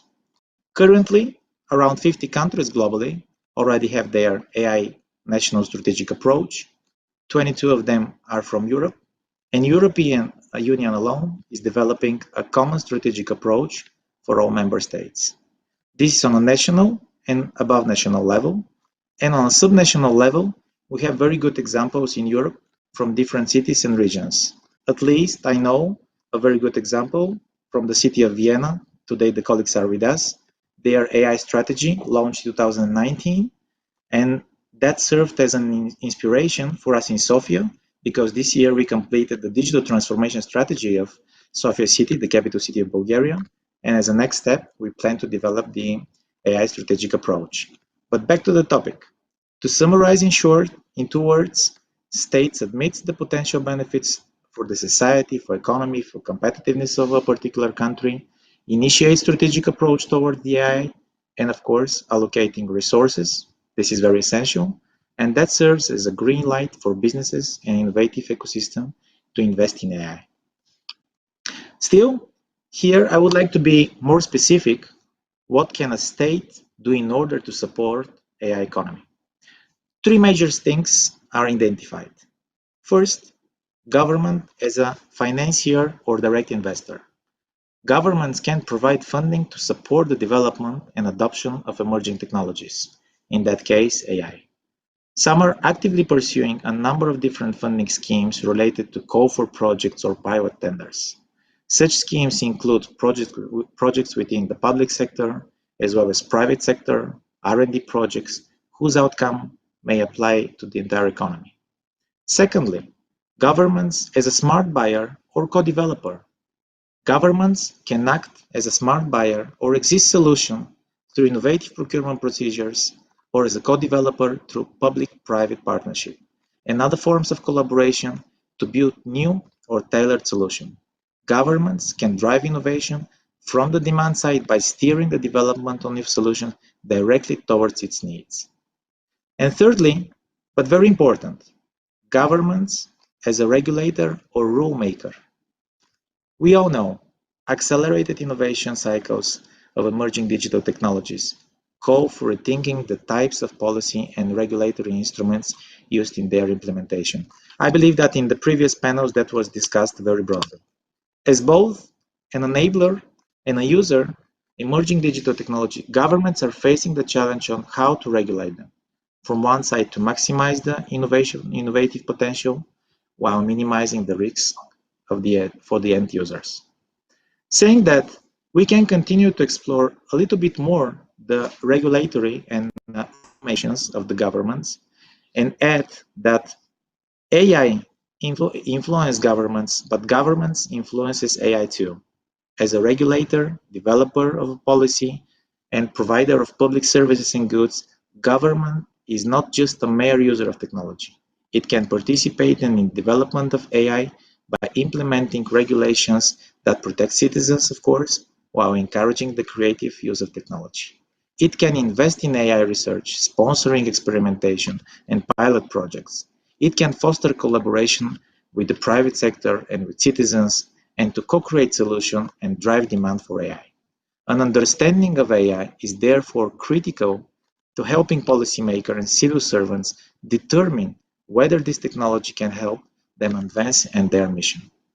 So, Finally, governments have a crucial role to set the direction, to define strategic priorities, to allocate resources, and to make a proper signal to the administration, business, entrepreneurs, and innovators about desired transformation and what we would like to achieve as a society, economy, and well-being. I hope I've been able to set the scene for the panel and to provoke questions that I'll be answered further. So thank you very much. Vladimir, thank you. Vladimir, thank you. And just one question, because sadly in Germany we don't get too much news about the artificial intelligence scene in Bulgaria. How would you describe to someone what is happening in Sofia with startups, for example? Well, I'm very happy that you're asking this question because in 2019, for example, by a research company from the Netherlands, Sofia and Bulgaria, they were promoted as a #1 destination for deep technologies like artificial intelligence, machine learning, etc., for Southeastern Europe.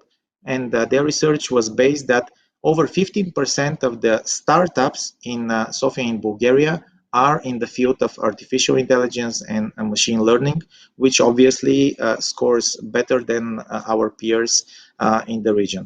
So let's say it's very dynamic, the development of artificial intelligence competences. Definitely we need to structure the strategic and the legislative approach. As I said, it's very important the government and the regions and for example also the capital city as the largest city in Bulgaria to give a good example, to give a green signal that well this is our priority. So we in that way induce the business and the entrepreneurs and the innovators to invest more confidently in that way. I'm representing today an organization with the name Fund the Funds. And we are also very engaged to support the startup and innovation ecosystem in Bulgaria. And some of the investments, equity investments that we are following also are in the field of artificial intelligence. So it's very dynamic and we have a good base, but of course we are very determined and motivated to further make it coherent in Bulgaria that AI is a really transformative technology, and it could change how the way administration works, how business works, how efficient we are, and of course what our well-being and the quality of life is going to be tomorrow in Bulgaria and in Europe and globally as a whole. I hope I've been able to give you more. Yeah, really interesting to hear some insights into the AI ecosystem in Bulgaria. I think to us it's something that we haven't experienced so far and would be great to collaborate there on a more closer basis.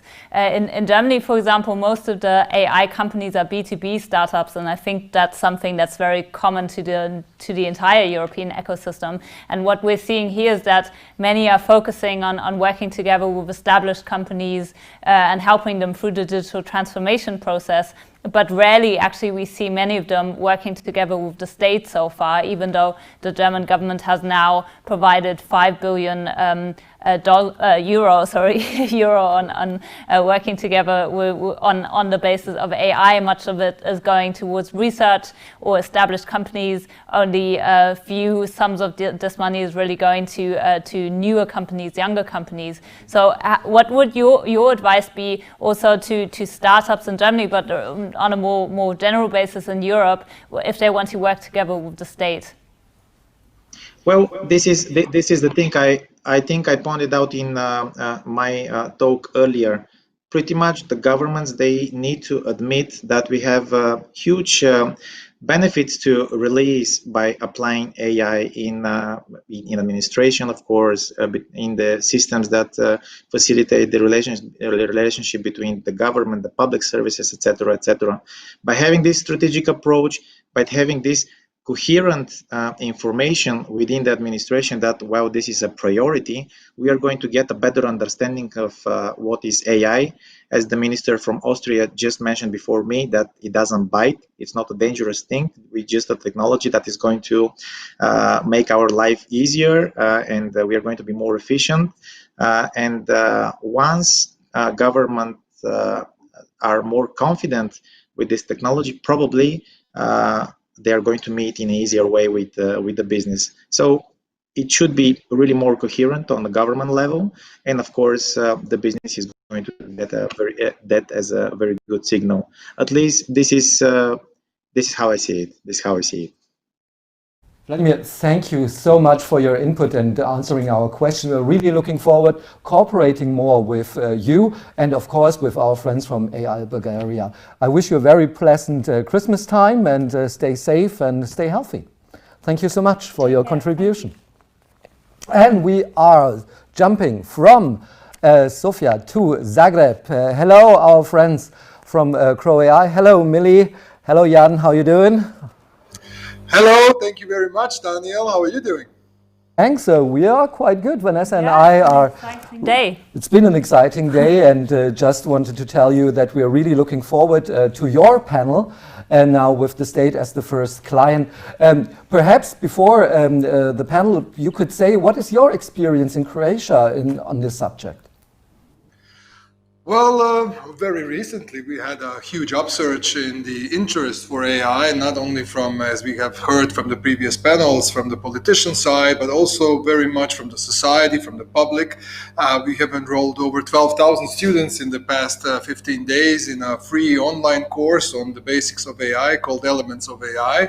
And we do have an upsurge in startups as well, as we have displayed in our AI ecosystem that we published just a month ago. We see over 70, 80 startups coming up very strong in Croatia. They're all very targeted towards exporting their services and products to the EU, but also globally.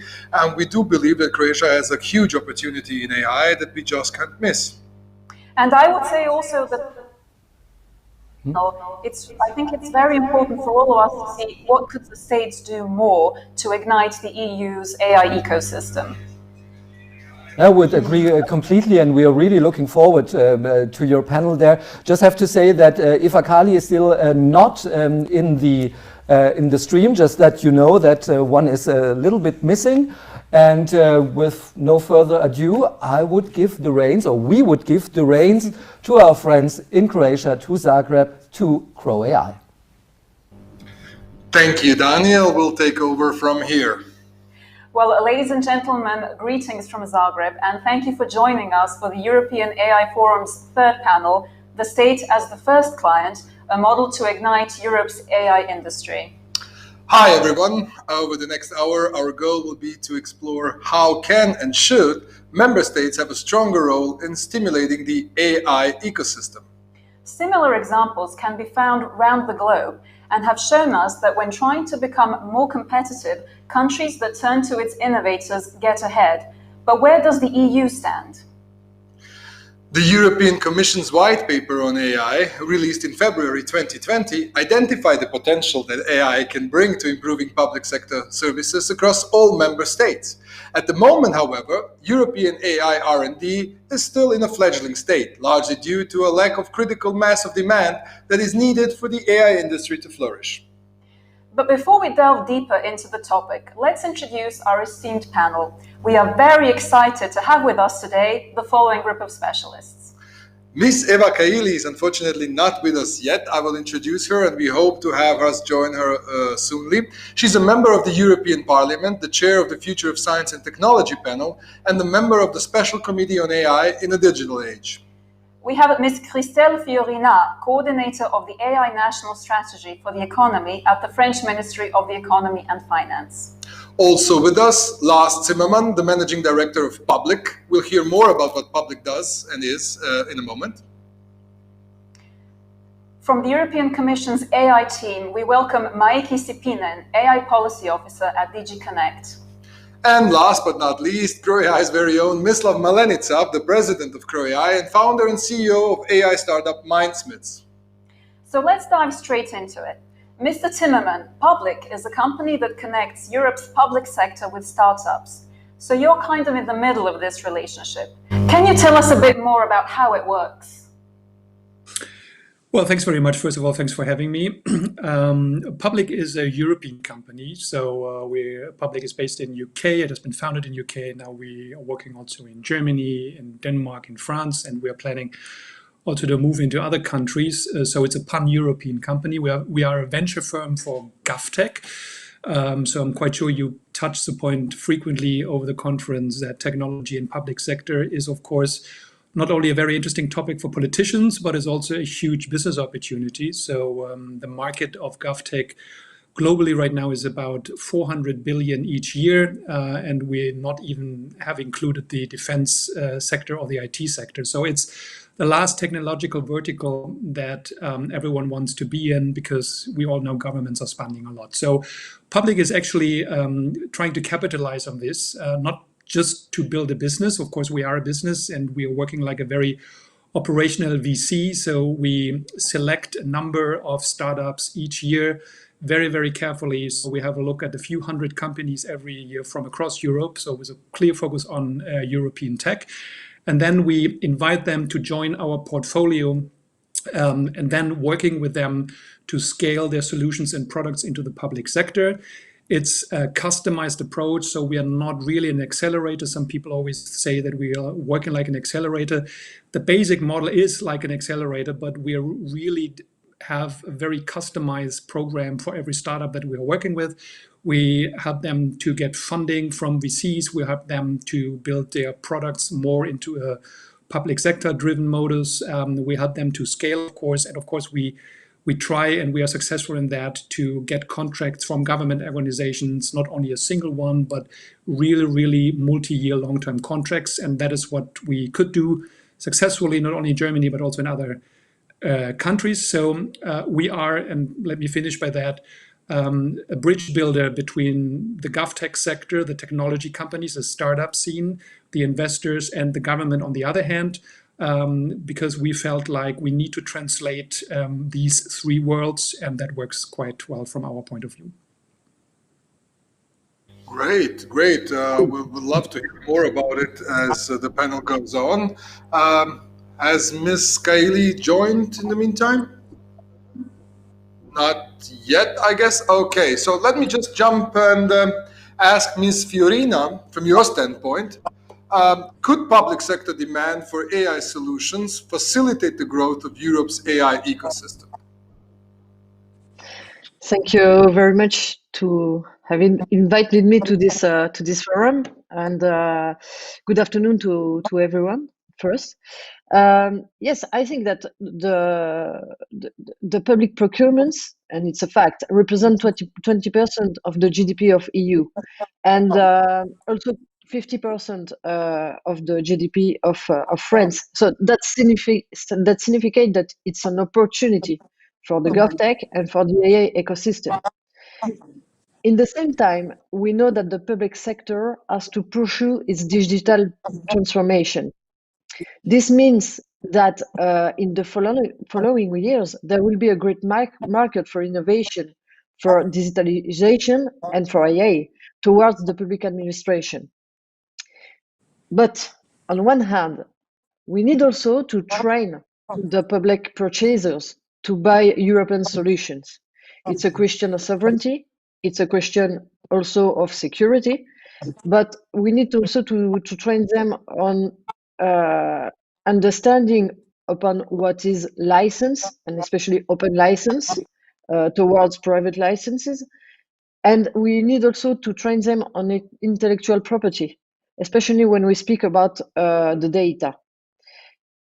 That's one point. And on the other hand, we need also to help the European ecosystem, especially the startups, to become more visible, and to help this European AI ecosystem to propose more integrated solutions, and also to be more present on the market, for example, in the cloud. That is the goal that the French government, and especially the Minister of Economy, set with the creation of AI Village, the first European AI showroom that was planned to take place last March in Paris. Unfortunately, AI Village has been postponed because of the crisis. You know that. But we are currently thinking about how to we are currently thinking about how to recreate this AA village, maybe in another model, in another type, because we think that there is a fundamental need to create this visibility for the AA ecosystem in Europe. And for instance, that AA village that was to be held in Paris in March, many companies, European companies from Netherlands, from Belgium, Luxembourg, Deutschland, and France were to be present on that village. That's why we want to recreate this initiative and to launch this AA village in 2021. Ms. Fiorina, thank you so much. You've raised a couple of very interesting points. One is the idea of helping startups become more visible. And also you have brought up the question of data and intellectual property, which is something that we should definitely get to a little bit later. But right now I would like to go to Ms. Sipinen. You're a part of the European Commission's core team for driving a regulatory framework on AI. So someone who is on the inside, could you share with us if the draft framework anticipates a role for member states when it comes to the growth of Europe's AI industry? Absolutely. Thanks a lot. I was especially happy to join this discussion with you today, as of course we talk about AI solutions and all these amazing things that they make possible for public sector, but maybe not so often we remember that it's also the private sector who is joining in to develop these systems together. And as we know, you mentioned the AI white paper already that was published in February 2020 and brought forward the European approach to AI that builds on excellence and builds on trustworthiness.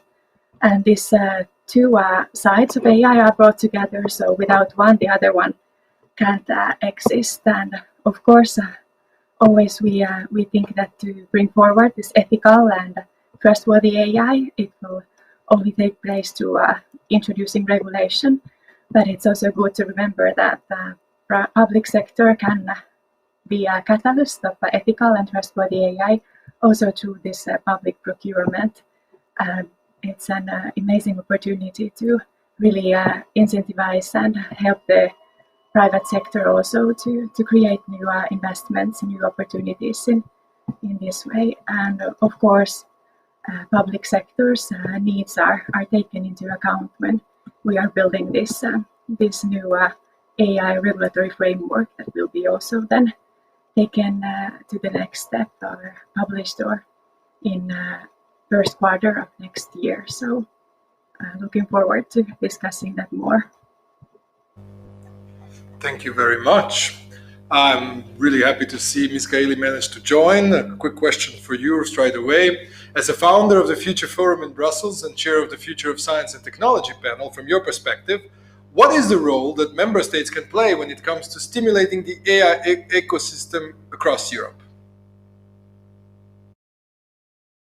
Thank you, and also my colleague Biljana Borjan, she's the Vice President of S&D, and we've been working closely together and with other colleagues to make sure that AI will have a human-centric approach and it will create a trustworthy environment for the application, but also for the users and the people. I do believe that your initiative is extremely important. The Center for AI that we've built, we launched actually in January. It was an effort to make sure we will coordinate with all the national strategies and member states, and we will make sure we will collaborate also with OECD and big organizations, global organizations like UN and IEEE, in order to prepare the ground for let's say an ethical framework for the standards that we need to use in the applications of AI, in the monitoring of these systems, and the auditing that it's necessary. The problem is that Europe doesn't have the full competency to control it, but we can definitely set the roadmap and make sure we will coordinate the national strategies. So each member state should develop its own priorities, but I believe we need forums like that in order to join forces, not overlap, not duplicate, and make sure we will agree on the common standards, the common principles, and in the end, the rules that we have to follow, not just to build an AI application, but also to monitor it for the life cycle of this system, because it starts as artificial intelligence, but as long as already we have deep machine learning, this means that the algorithm can actually get autonomy and change itself to improve in the results, or even to take decisions if it's embedded in hardware. When you have machines taking autonomy or autonomous decisions, then you understand that this autonomy is lost from the human autonomy. And we definitely need to have a low risk and high risk approach in order to give access to data and make sure that if it's a high risk approach, we will have more security criteria there. This is the legislation we're going to prepare, and hopefully member states will be able to keep the parts and the best practices that they will see, and not to have frictions again in the fragmented market. Because as we saw and realized with the pandemic, we can only work together to address global challenges. AI systems need access to excellent quality of data and data sets, and to have enough amount of data in EU. We can only do that if we have a real digital single market with common standards. And I will finish with an example. ECDC, the European Center of Disease Prevention and Control, that was gathering the data for the pandemic, actually they had access to 80% of our data from hospitals, from media, from governments, but they were collected with different standards. They were not of the same quality, and of course they were not able to be useful for scientists, as they needed to be let's say cleared and organized properly in order for everyone to be able to have to feel it they have access in good quality of data. And let's say we need also a verification body in each member state to achieve that the data we have, they're actually credible. So we missed an opportunity to work fast together, and this this became a catalyst for us to work very fast into creating a European data governance strategy, the European Digital Services Act and Digital Markets Act, and a new competition tool in order to translate human rights in the digital era very fast, because we did have the technologies, we knew the potential, but the traditional systems usually resist until there is a need for them to develop. And now the priority is to create new resilient business models.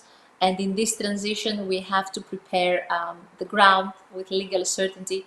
And we definitely need not just to collaborate, but to exchange best practices from the national level to the European level, and then try to have a global regulatory framework that we will all agree on and will protect also our democratic systems. Thank you very much. Mislav Malenica. So in addition to being the president, co-founder of CroAI, the Croatian AI Association that gathers entrepreneurs in the field of AI, you also have founded and you act as CEO of an AI startup. And when you hear all of these things, it seems like a lot is being done. We hear a lot about policy, we hear a lot about legislation, putting things in order, standardization of data. As a startup entrepreneur, how does all of that sound to you? And do you see this as the right approach to boosting Europe's AI capabilities or economic growth? Well, I would say that when I hear this, I would say it's very similar to what we have in Croatia. We have more frameworks that are helping entrepreneurs that we actually have entrepreneurs. And I see it as a disconnect. because I don't think that the help we need is in terms of let's give you the legal frameworks even before you know what you'll be doing. I don't think it's you need advice from us how to make it safe. We basically, what we in Europe need as entrepreneurs is clients. And if you have clients, then basically you learn what creates value. You learn how to actually make it in a safe way. You learn how to make it scalable, profitable, and everything else. And I think that right now in the world we have basically three levels of this collaboration between like public sector and private sector. So we have a level where you'll say that these frameworks, they create obstacles and uncertainty. Then you have countries where basically you would say that the government is just not trying to get in the way, but is not maybe actively supporting. And then you have some examples where you would say that the whole country, the government and entrepreneurs are working collectively, basically to build some unfair advantage for their entrepreneurs. And a very good example that I know of is, for example, how China is supporting the autonomous vehicle industry. Basically, they said, look, this is something that will be a big change on a world scale, and we don't want to be the ones who will be importing that technology. We want to be leaders. Maybe they started late, but basically what they are now doing, they're building the whole infrastructure in their cities where you can actually test autonomous vehicles in cities where people really actually live. And that kind of advantage, that kind of framework is something that creates huge advantage. So that's something that you cannot find in Europe. That's something that you cannot find even in US. And companies, even from Europe, are now going to China to actually develop that kind of technology. And that's what I see as an example where basically the government and entrepreneurs are jointly working on being first at something or being best at something. And I think that we are here in a little bit different situation. We are here first trying to build all these frameworks that will help us make things safe, and we don't even know what these things are. So it's very hard to build a framework without actually knowing what good practices are. So and that's the biggest problem that I see right now. So I would say the collaboration is not on a very high level. Right now, we are creating a lot of uncertainty around how this regulatory framework will look like. And as an entrepreneur from European Union, you're constantly thinking, how is this going to end up? And do I need to move my business somewhere else where it's a little bit more predictable? I think that we really should be focused on European core values. That's something that we can export. That's something where we can be really good at, because some other battles we already lost. But it cannot be done in a way that we first create laws and then we see what kind of innovation can be actually created within the walls of these laws. So good laws are usually always coming as based on some good practices. And right now we first need good practices.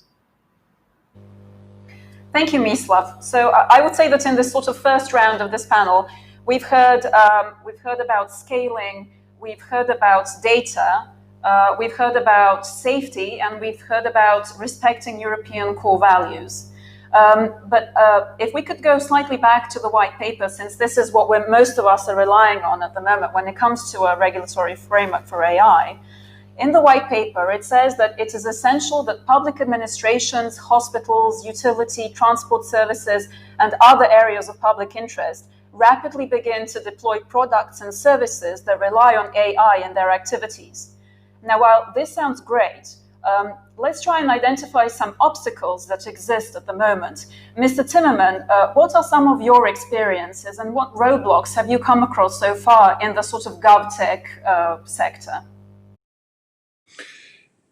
I mean, I think every country is different in Europe, unfortunately. So there's an unfortunate thing that when it comes to GovTech, there is no European Union right now. We have a lot of national governments who try to work on these topics by themselves. Europe has some programs, but I don't really believe that we have made enough efforts to understand that if we really want to compete in the long term with Asia and with the United States, we need to put much more effort in make the European Union really a European market on artificial intelligence. So I doubt right now, unfortunately, that the mindset of the governments we have right now is really driven in that way, because this is some nice talk all the time, but in the end, if you look into the government policies, of course, countries like France or countries like Germany and others, they say, okay, let's think about the national level first before we move to the European level.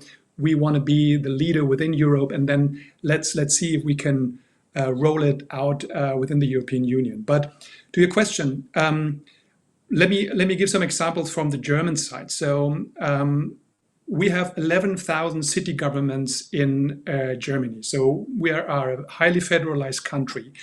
And if we want to have a say in the future of artificial intelligence, we need to be able to scale these solutions and products in a broad way. So right now, every city does its own kind of politics when it comes, and the policies when it comes to the use of data.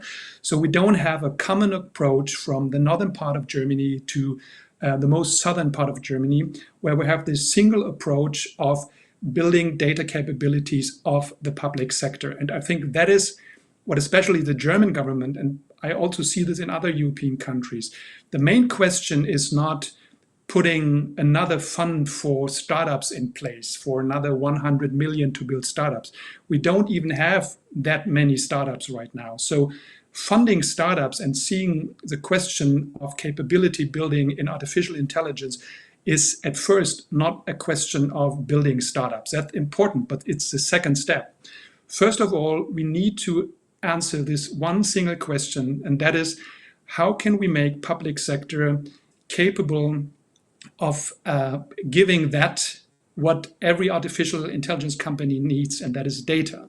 So as long as the governments across Europe are not even capable of having an infrastructure of making data accessible, again, at broad scale, making data processable at broad scale, we won't be able to compete just on the data side. And that is what strikes me most, because that is what a lot of private companies are just dealing with in a very long term. When I talk to people who come from, the all well-known tech companies that are not from Europe, unfortunately, a lot of people tell me, look, we just let you guys do your thing in Europe because we don't believe you will make it. And in the end, if the citizens pressure you because they want to have better healthcare, they want to have more efficient mobility system, sooner or later you will need to be able to reach out to us because you as government are not capable in actually doing it by yourself. And why is that? Because we are not focusing enough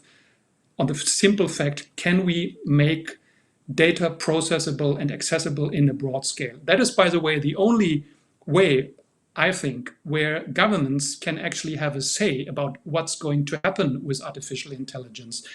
If governments don't have the capabilities, and I'm especially saying this for the democratic European Union, if democracies are not capable in providing these infrastructure by themselves, and that is really hard work on a regulation basis, on an IT stack basis, on the technological basis, we won't be able to have a say because we can't set the rules. The rules are set only by these actors who actually make use of artificial intelligence and who can apply the technology. Governments are not capable in doing it so far. And that is, maybe as a last word, that is why I believe that the discussions and the discussion how it goes right now in the German government, but also on the European level, sometimes it feels to me that we are not raising the right questions because we fear the potential answers. So before we have all these committees on ethical issues and on artificial intelligence, and again, I think it's very important to talk about these issues, but only someone who's able to work with AI will be able to set the ethical groundwork on that. And as long as Europe, as long as the German government, as long as all the other European governments don't understand the simple fact that we have to build, let's say, a common market for data, the ground basis for every artificial intelligence product. As long as we don't do that, we won't be able to compete in the long term. Maybe really as a last thing, I think the white paper of the European Union, also the AI white paper of the German government, which has been revised a few days ago, a lot of governments say that they need to change the procurement roles, and that is especially one very hot topic also in Germany, which says we need to change the procurement strategy so that government and public sector is able to buy solutions and products from the startup scene. That's of course absolutely right. But again, I come to the strict point: where should these startups have their data from? So if you look at energy data, at the mobility data, at all the data that are owned by city governments when they have government to citizen contacts, as long as we don't make these data accessible, there won't be any companies that are able to actually work on it. So let's focus on the real thing. And that is what I think is the most important barrier that I see in Germany, but also in a lot of other European countries. How can we help governments to actually build the technological capabilities? They can do that with startups, but that is the first thing before doing all the other ones. So we've now heard that from a German perspective, the question about data accessibility and also the question of procurement are some of the biggest obstacles to a serious AI uptake. Ms. Fiorina, is France looking at reforming its public procurement process? And what are your thoughts about data accessibility for AI startups?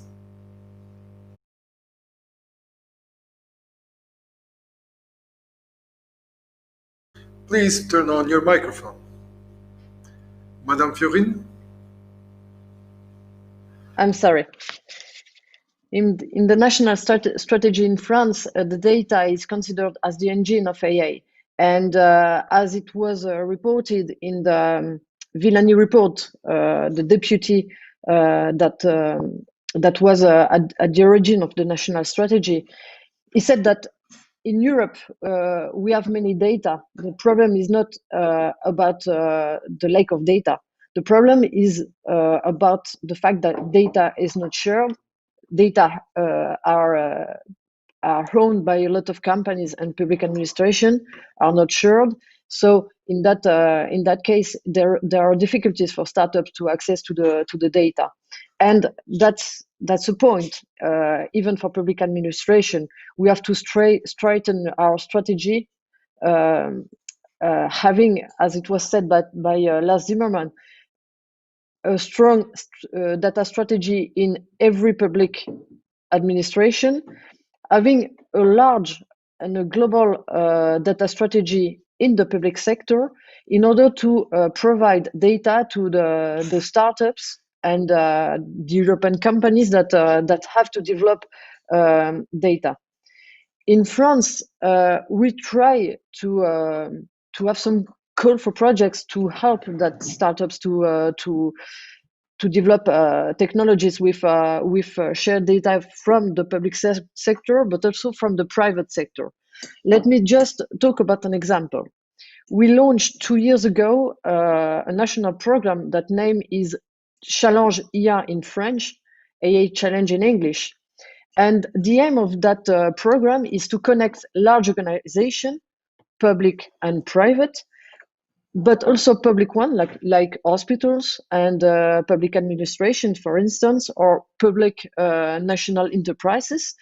With this large organization have to identify an issue to be solved with AI solutions, and then we connect this large organization with startups that are ready to work on it.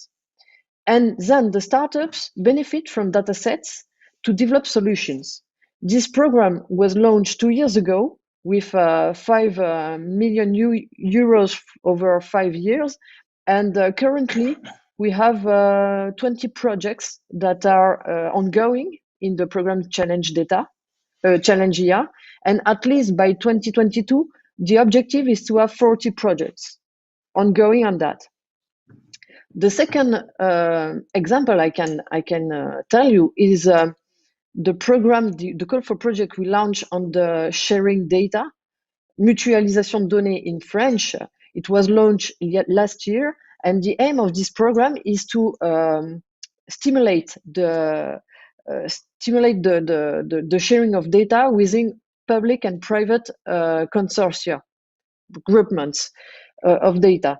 And we have currently 5 projects ongoing that are sharing data on such a sector like voice boat, health, environment, mobility, security and safety.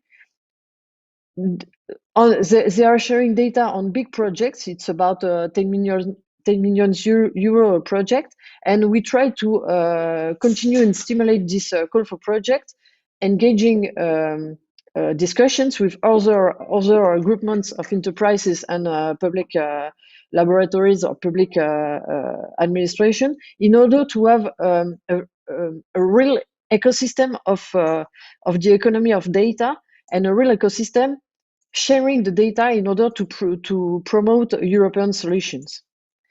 At least I would like to say, and that's an answer to Lars Zimmermann, the national French strategy was launched in March 2018, but effectively we have the objective to promote the French technologies of AI in Europe and in the world.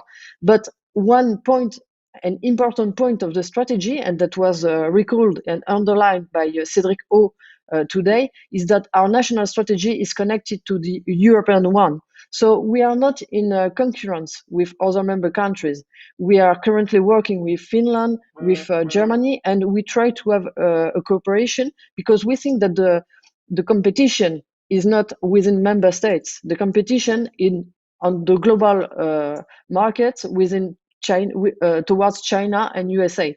That's why the national strategy in France is really connected with the European one.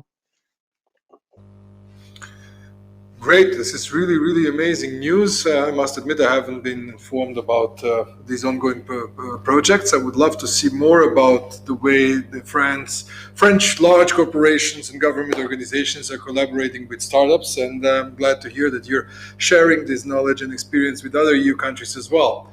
But may I ask, Ms. Sippinen, so the white paper says that the Commission will initiate open and transparent sector dialogues, giving priority to areas like healthcare, rural administrations, and public service operators, in order to present an action plan to facilitate development, experimentation, and adoption.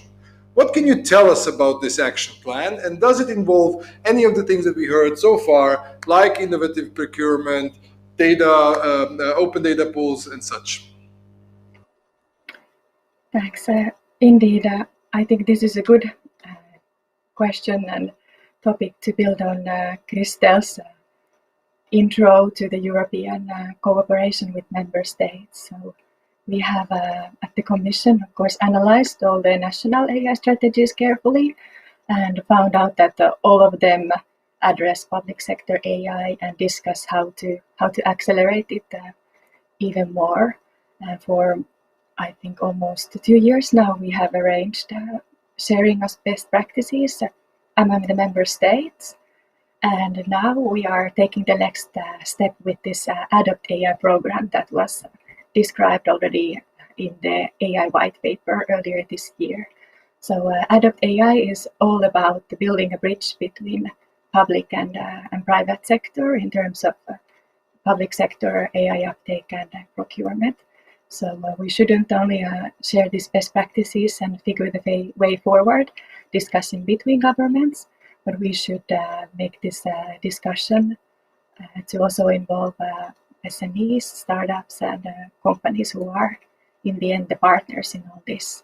So in the next months, we are going to organize these sectoral dialogues, because at some point we need to address the sectoral specifics to move forward. And the idea is to have also attendees to the sectoral dialogues from outside, the so-called usual suspects, to get all the fresh ideas and voices to be taken into account when we figure out more permanent structures and way of accelerating this movement. And we are already setting up across Europe European digital innovation hubs. There will be around 200 of them, and these centers will have AI capabilities, tools, and excellence. So hopefully in the future that will be one permanent structure then to build this bridge between public and private sector. So in the future, when we have a company that is willing to offer their services to public sector and somewhere completely different location in the EU, we have public sector actor searching for that service through this European-wide network of digital innovation hubs. Maybe we can make them, two of them, meet and go from there. Adopt AI is now accelerating this discussion and building the bridges, but of course, sharing best practices and creating these networks can only take us so far. And also, we need investments, we need funding to make this Europe-wide public sector AI uptake happen. And many of you probably are aware of this Next Generation EU. And inside that, we have 750 billion Recovery and Resilience Fund. And member states are now working on their recovery and resilience plans and figuring out how to use this money, out of which 20% is earmarked for digital. So hopefully many member states are now thinking to maybe use some of the recovery and resilience funding to actions that will accelerate public sector AI procurement and uptake. Amazing. So Ms. Kaili is not with us. Would you like to ask something? Well, I mean, what's interesting to me is that so far we have actually heard quite a number of recommendations on how to move forward. We've heard that the governments should make data more accessible. We've heard that there should be a focus on public procurement and how to make it more efficient. And we've also heard that Europe is sort of too fragmented for it to have a really strong AI industry.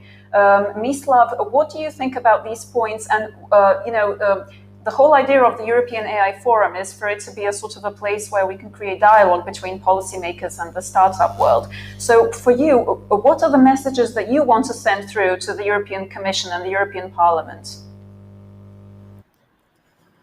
Well, I'll say now something that I don't think any AI scientist or AI engineer would ever say, but it's not about the data. So basically, we don't need access to the data.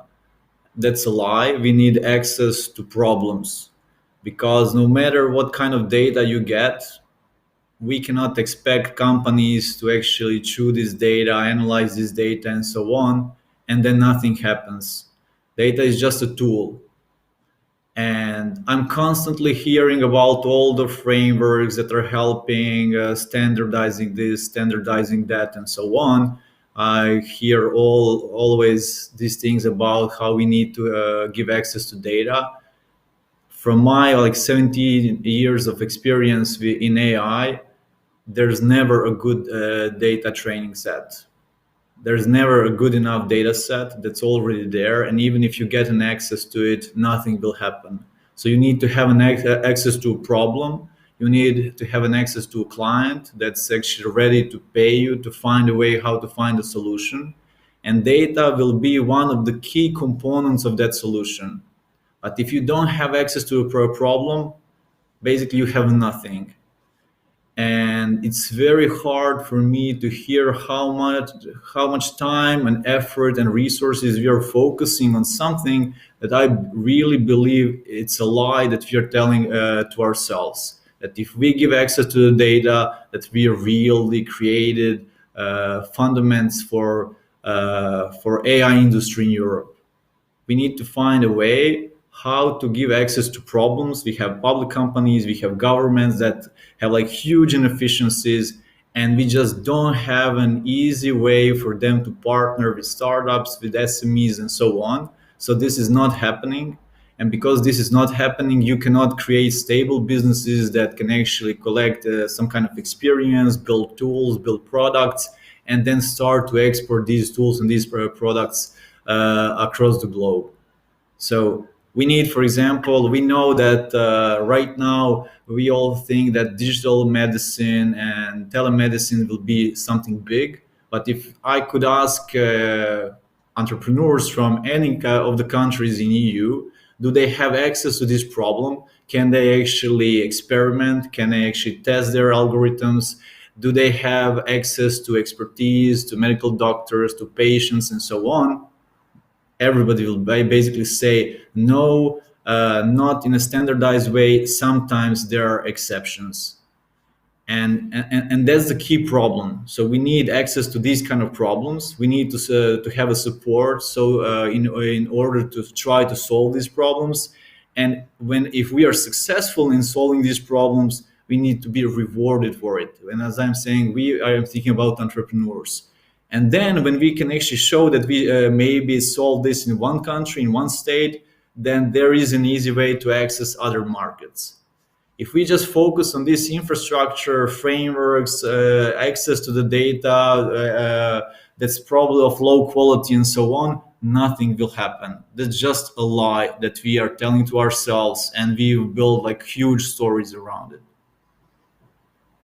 Okay, thank you very much. Thank you very much for that. I would just like to ask Ms. Fiorina, so as you had some experiences in having the public sector and also large corporations work with startups, one of the goals of the Adopt AI program is to support public procurement of AI systems and help transform the public procurement process themselves. Was this the case with the initiatives that you just mentioned, or was there some other way? Have you started, as Mislav just put, from the problem side and then invited the startups to come and solve those problems, and then you solved all the tools necessary for do that along the way, like data or anything else, or was it something else? Yes, thank you very much. As I said, we have different type of programs. We have the call for project for sharing data, and it's addressed notably to the private organization, but also for public and private groupments. But we have also that challenge AI challenge, and the aim of AI challenge is especially for a public organization or a private one to identify an issue, a problem to be solved with AI solutions, and then in the construction of that program, then we find a startup that is open, that is ready to solve the solution. The organization that have the problem give the data to the startup, and they develop an effective solution on that. And that program is financed by the state. And we are trying in the next year to give more money on that program. What I can also quote is that we have also a call for interest only focused on public organization and on AA. And that call for interest is dedicated to the public AA transformation. And today, with that public of interest, we have 20 projects, about 20 projects that are ongoing to help public administration, public operators, or public enterprises to accelerate their AA transformation using the technologies of French and European startups. And it's ongoing, and by 2022 we will have about 30 public organizations that will be ongoing in that process. Speaking about public procurements, effectively, accordingly with the European directive, we set in the French law the possibility to public procurements, to public buyers, to make innovative public procurement. But for the moment, I can say that it doesn't work very well in France because, as I said previously, I think that we have today the need to train the public purchasers. They are not really trained on digital technologies. We have to make an effort on that, and so that we will use maybe easier the innovative public procurement. So on that point, I think the innovative public procurement are not really well used in France for the moment. That's why we try also to focus on call for projects dedicated for public administration to solve problems, but also to share data, because when I speak to companies, especially with startups, they always say me that they suffer of a lack of data, and they suffer in the competition, especially with big digital companies that are not European, as you know. They suffer from this lack of data. Thank you very much. So we've heard that, as Mislav said, they don't need data, they need problems. But then we also heard that no, they do need data. I'm curious, Mr. Zimmermann, what has been your experience? I mean, you are the sort of the main bridge we can talk to who actually has experience in this field. So how do you think that even a tool like innovative public procurement works? Is this a solution? Yes and no. So unfortunately, I can't give you a clear yes or a clear no. So I think we are right to say we need problems, but in our experience, a lot of governments and a lot of public administrations, they don't even know what their problems are. So artificial intelligence is a very catchy phrase. Everyone speaks about it. Everyone refers to it. Then if you get into discussions that what can be done with artificial intelligence or machine learning, for example, right? There are not a lot of people in the governments, I guess, maybe on the federal level, but not on the city level or the regional level, who know how actually or what problems could find a much better solution when you use artificial intelligence. So we can make procurement easier, and I argue for that. I said, of course, we need another procurement system. For example, we argue strongly in Germany for have look what happened in France. I think France made a lot of big progress and a huge effort and progress over the last years to change the procurement system. And I'm quite optimistic that the next German government also will work heavily to make it easier for technology solutions to be procured by the government. Right now, the procurement system in Germany, and as I understood in the countries that I know within the European Union, is very much project-driven, right? So you have this framework contracts and you address something for a multi-year thing. But procuring startup-driven tech solutions or technology products is something completely different from the procurement mindset that we developed over the past 50 years, especially in Germany. I'm a strong believer, and that is what I can say from our work, because that is a way how we really help startups doing business development and substantial sales in the public sector.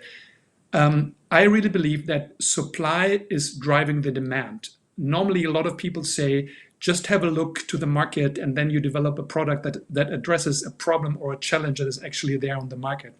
Because a lot of governments don't even know what their problems and their challenges are, they wait for people who not only can address these kind of problems and the issues, but also have the technological solutions ready to capitalize on these issues and to actually make them better.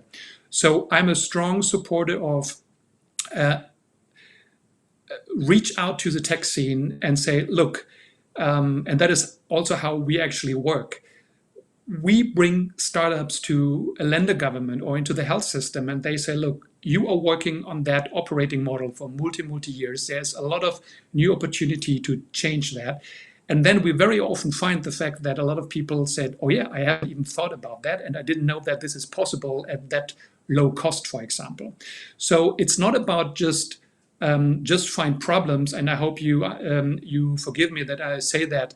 I don't think it's not about just knowing about the problems and the challenges and then everything will become kind of good. No, it's like we need to co-educate the government scene by the technological scene. And that is why we really believe government was never able to build tech. And I don't believe that government, especially in Europe, and let me say that especially for the German government, and I don't want to blame my country here, but I don't believe any government organization is better in building tech than a startup would be.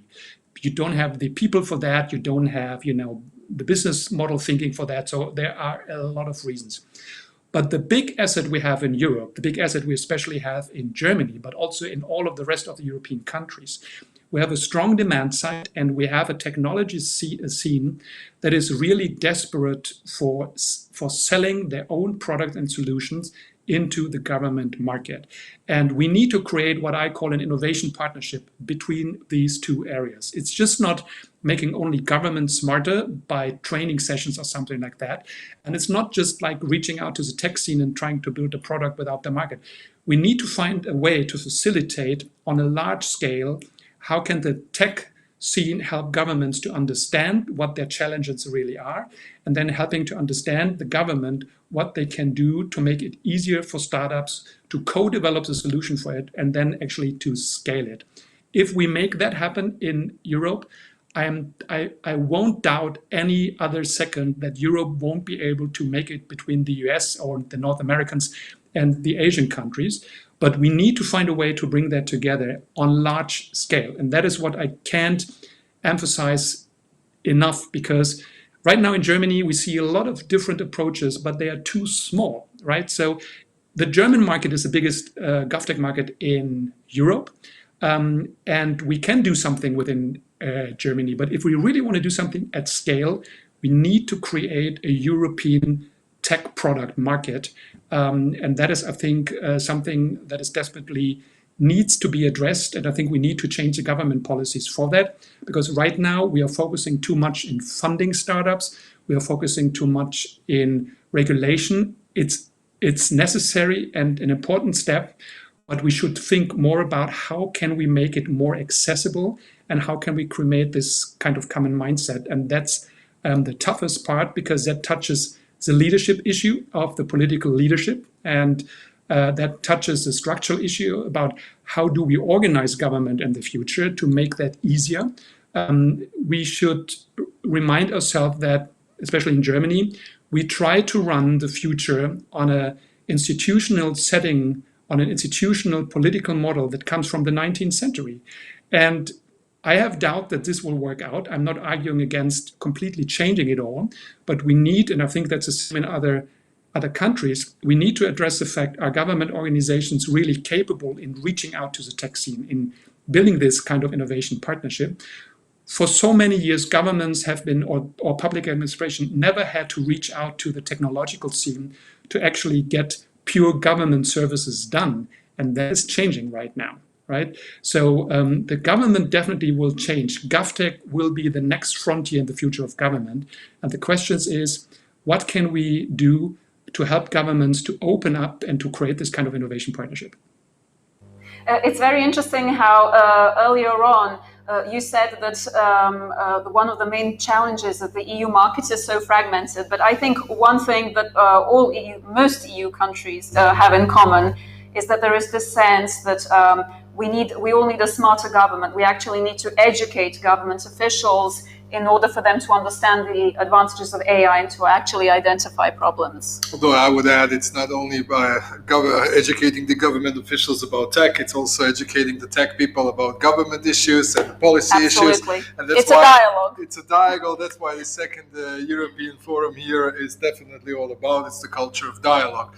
And thank you very much, Mr. Zimmermann. Really, really interesting insights from your side. And I would agree. Sometimes also from our experiences, we know most most of the times when you go into organizations and tell them, okay, list us all your problems so we can see how we tackle them, most of them don't even know where to start. And that's maybe the reason why most of the startups say, okay, just give us the data and we'll try to figure something out, although ideally it would be better if we would have a higher level of understanding of one's problems. Mislav, I want to go back to you at the very end.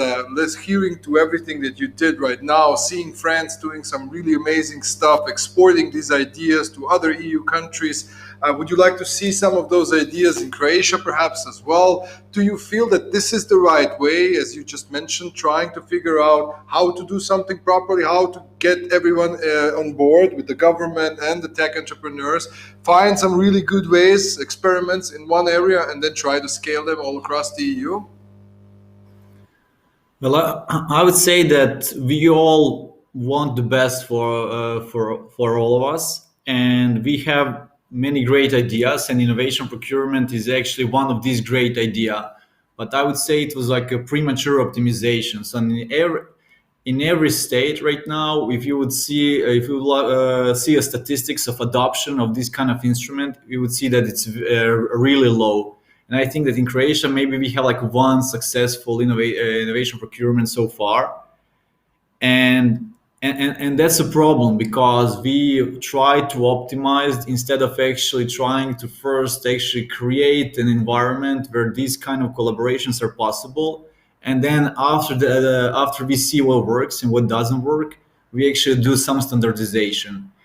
So what I see, or what we can see from the history, if we see, for example, how the whole Silicon Valley was made, it wasn't made that first there was a supply, and then after that we have demand. It was the Department of Defense who said, basically, we want a competitive advantage in the Cold War. Here's enough money. Here are the problems. Please build a solution to these problems. If we see why Israel is so advanced in tech, and especially in cybersecurity, now also in AI, is because the government said we need solutions for these problems. If we see now how China is systematically approaching this problem, it's again, we want to be first in this. Here's the money for solutions in these industries.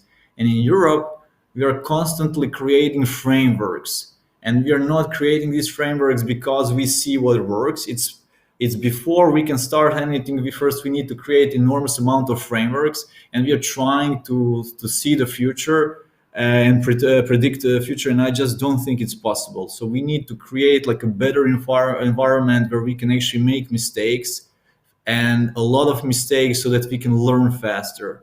And I think that's the key problem. Right now, we all want to do our best, but basically there's no dialogue. It's two completely opposite sides. We are not empowering public officials that they have budgets where they can experiment, they can actually support something and so on. We are constantly giving them constraints, and these constraints, I don't think that they're working.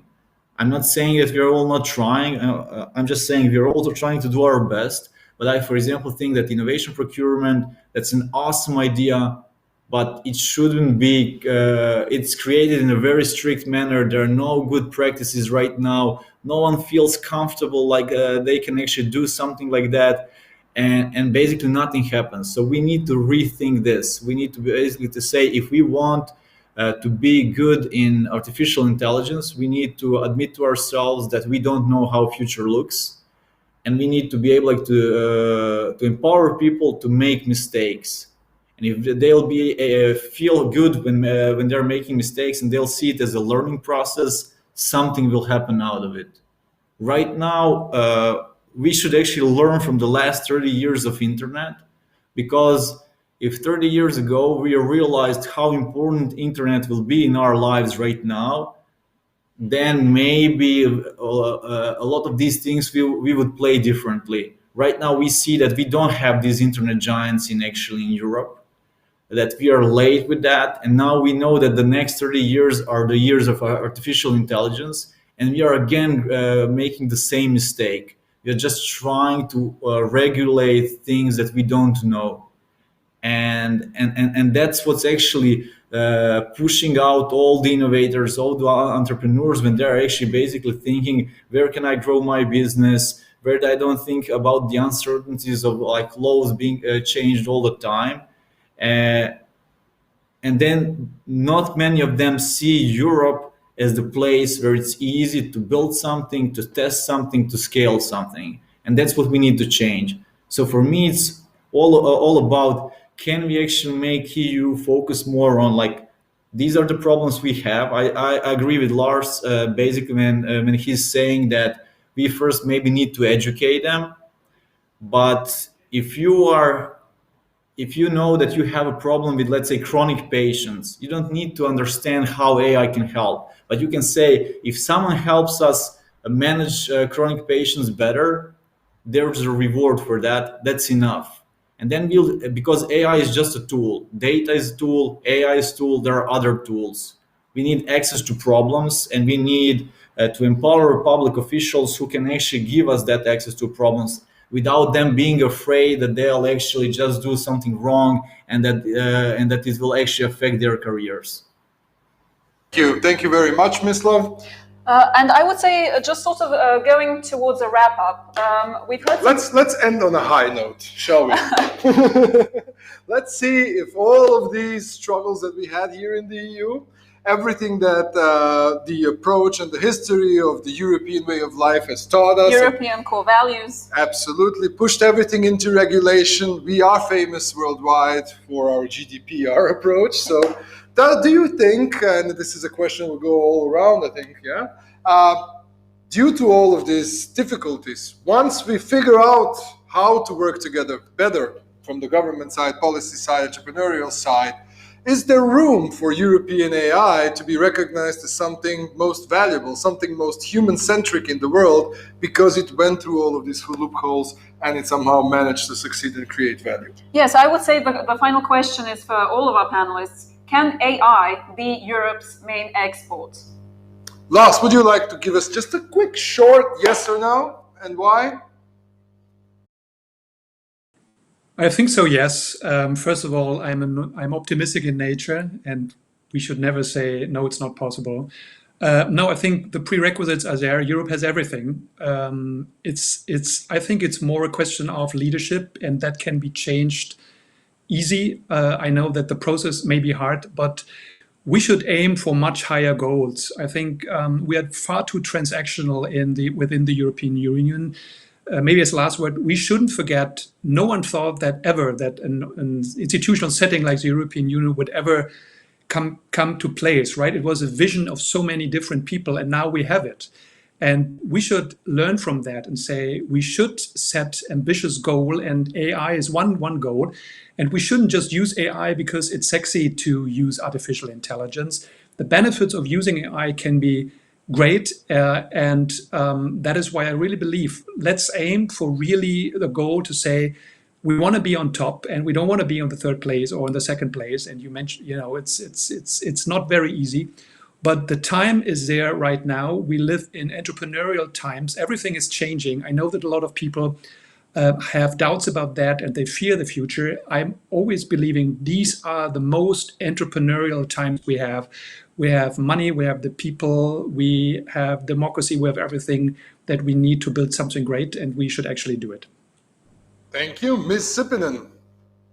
Yes, I say absolutely. And 2 to 3 years ago, we were saying that our goal is for Europe to be the leading hub in AI.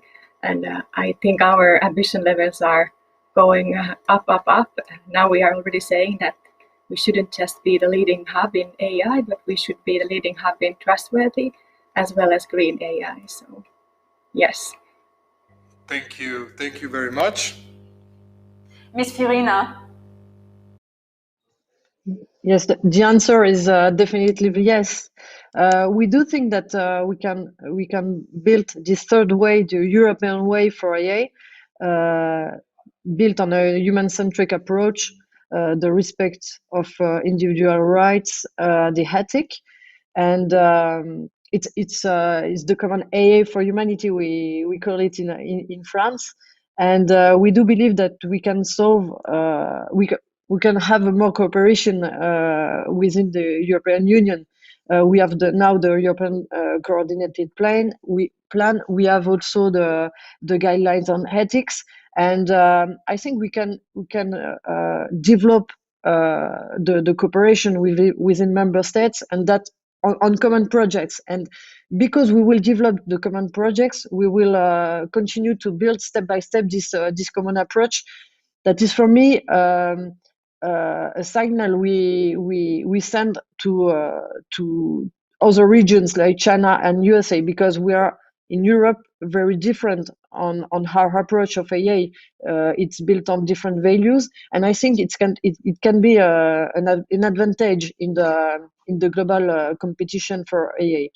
And I would say, let's continue to cooperate together. We are currently working with Germany on a call for project on the prediction of environmental, health, and economic crisis. It's a first step, but we will continue, France, to promote that approach of cooperation within the European Union and with the Commission.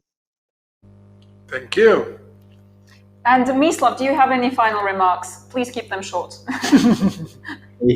Yeah, of course. I think that Europe's time is actually coming, because next 5-10 years it will be about design in AI, and design in AI is actually how to incorporate AI in everyday's life in a way that it really benefits the human and humanity. And I think that our core values will be crucial there, and that can be an awesome exporting product that we can actually build. But I think it will all come down to taking more risk and understanding that trustworthy AI and taking risk, that's not two opposite things. And yeah, I'm super optimistic. Thank you. Thank you very much, Mislav. So it seems like the Croatian Daniel and Vanessa have come to an end. Maybe we should go back to the German Daniel and Vanessa and see if they're ready to wrap this up. Well, thank you so much. We are the German part of Millie and Jan here. So thank you all and all the panelists for this. And we make an awesome Croatian double. Yeah, we definitely do that. And thanks to all of the panel for this lively discussion. It was really interesting to watch. And so the second European AI Forum is coming to an end. Jan, Millie, thank you very much for your participation, all your hard work you put into our paper and into, of course, this event.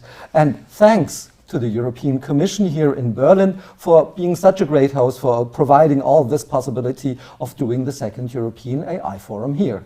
And thanks, of course, also to all our great partner organizations, Jan and Millie from CroAI, but also Gael from Hub France IA, our new friends from Bulgaria, Kaloyan, also from Slovenia, Mitya, and also lastly, AI Austria. Thank you, Clemens.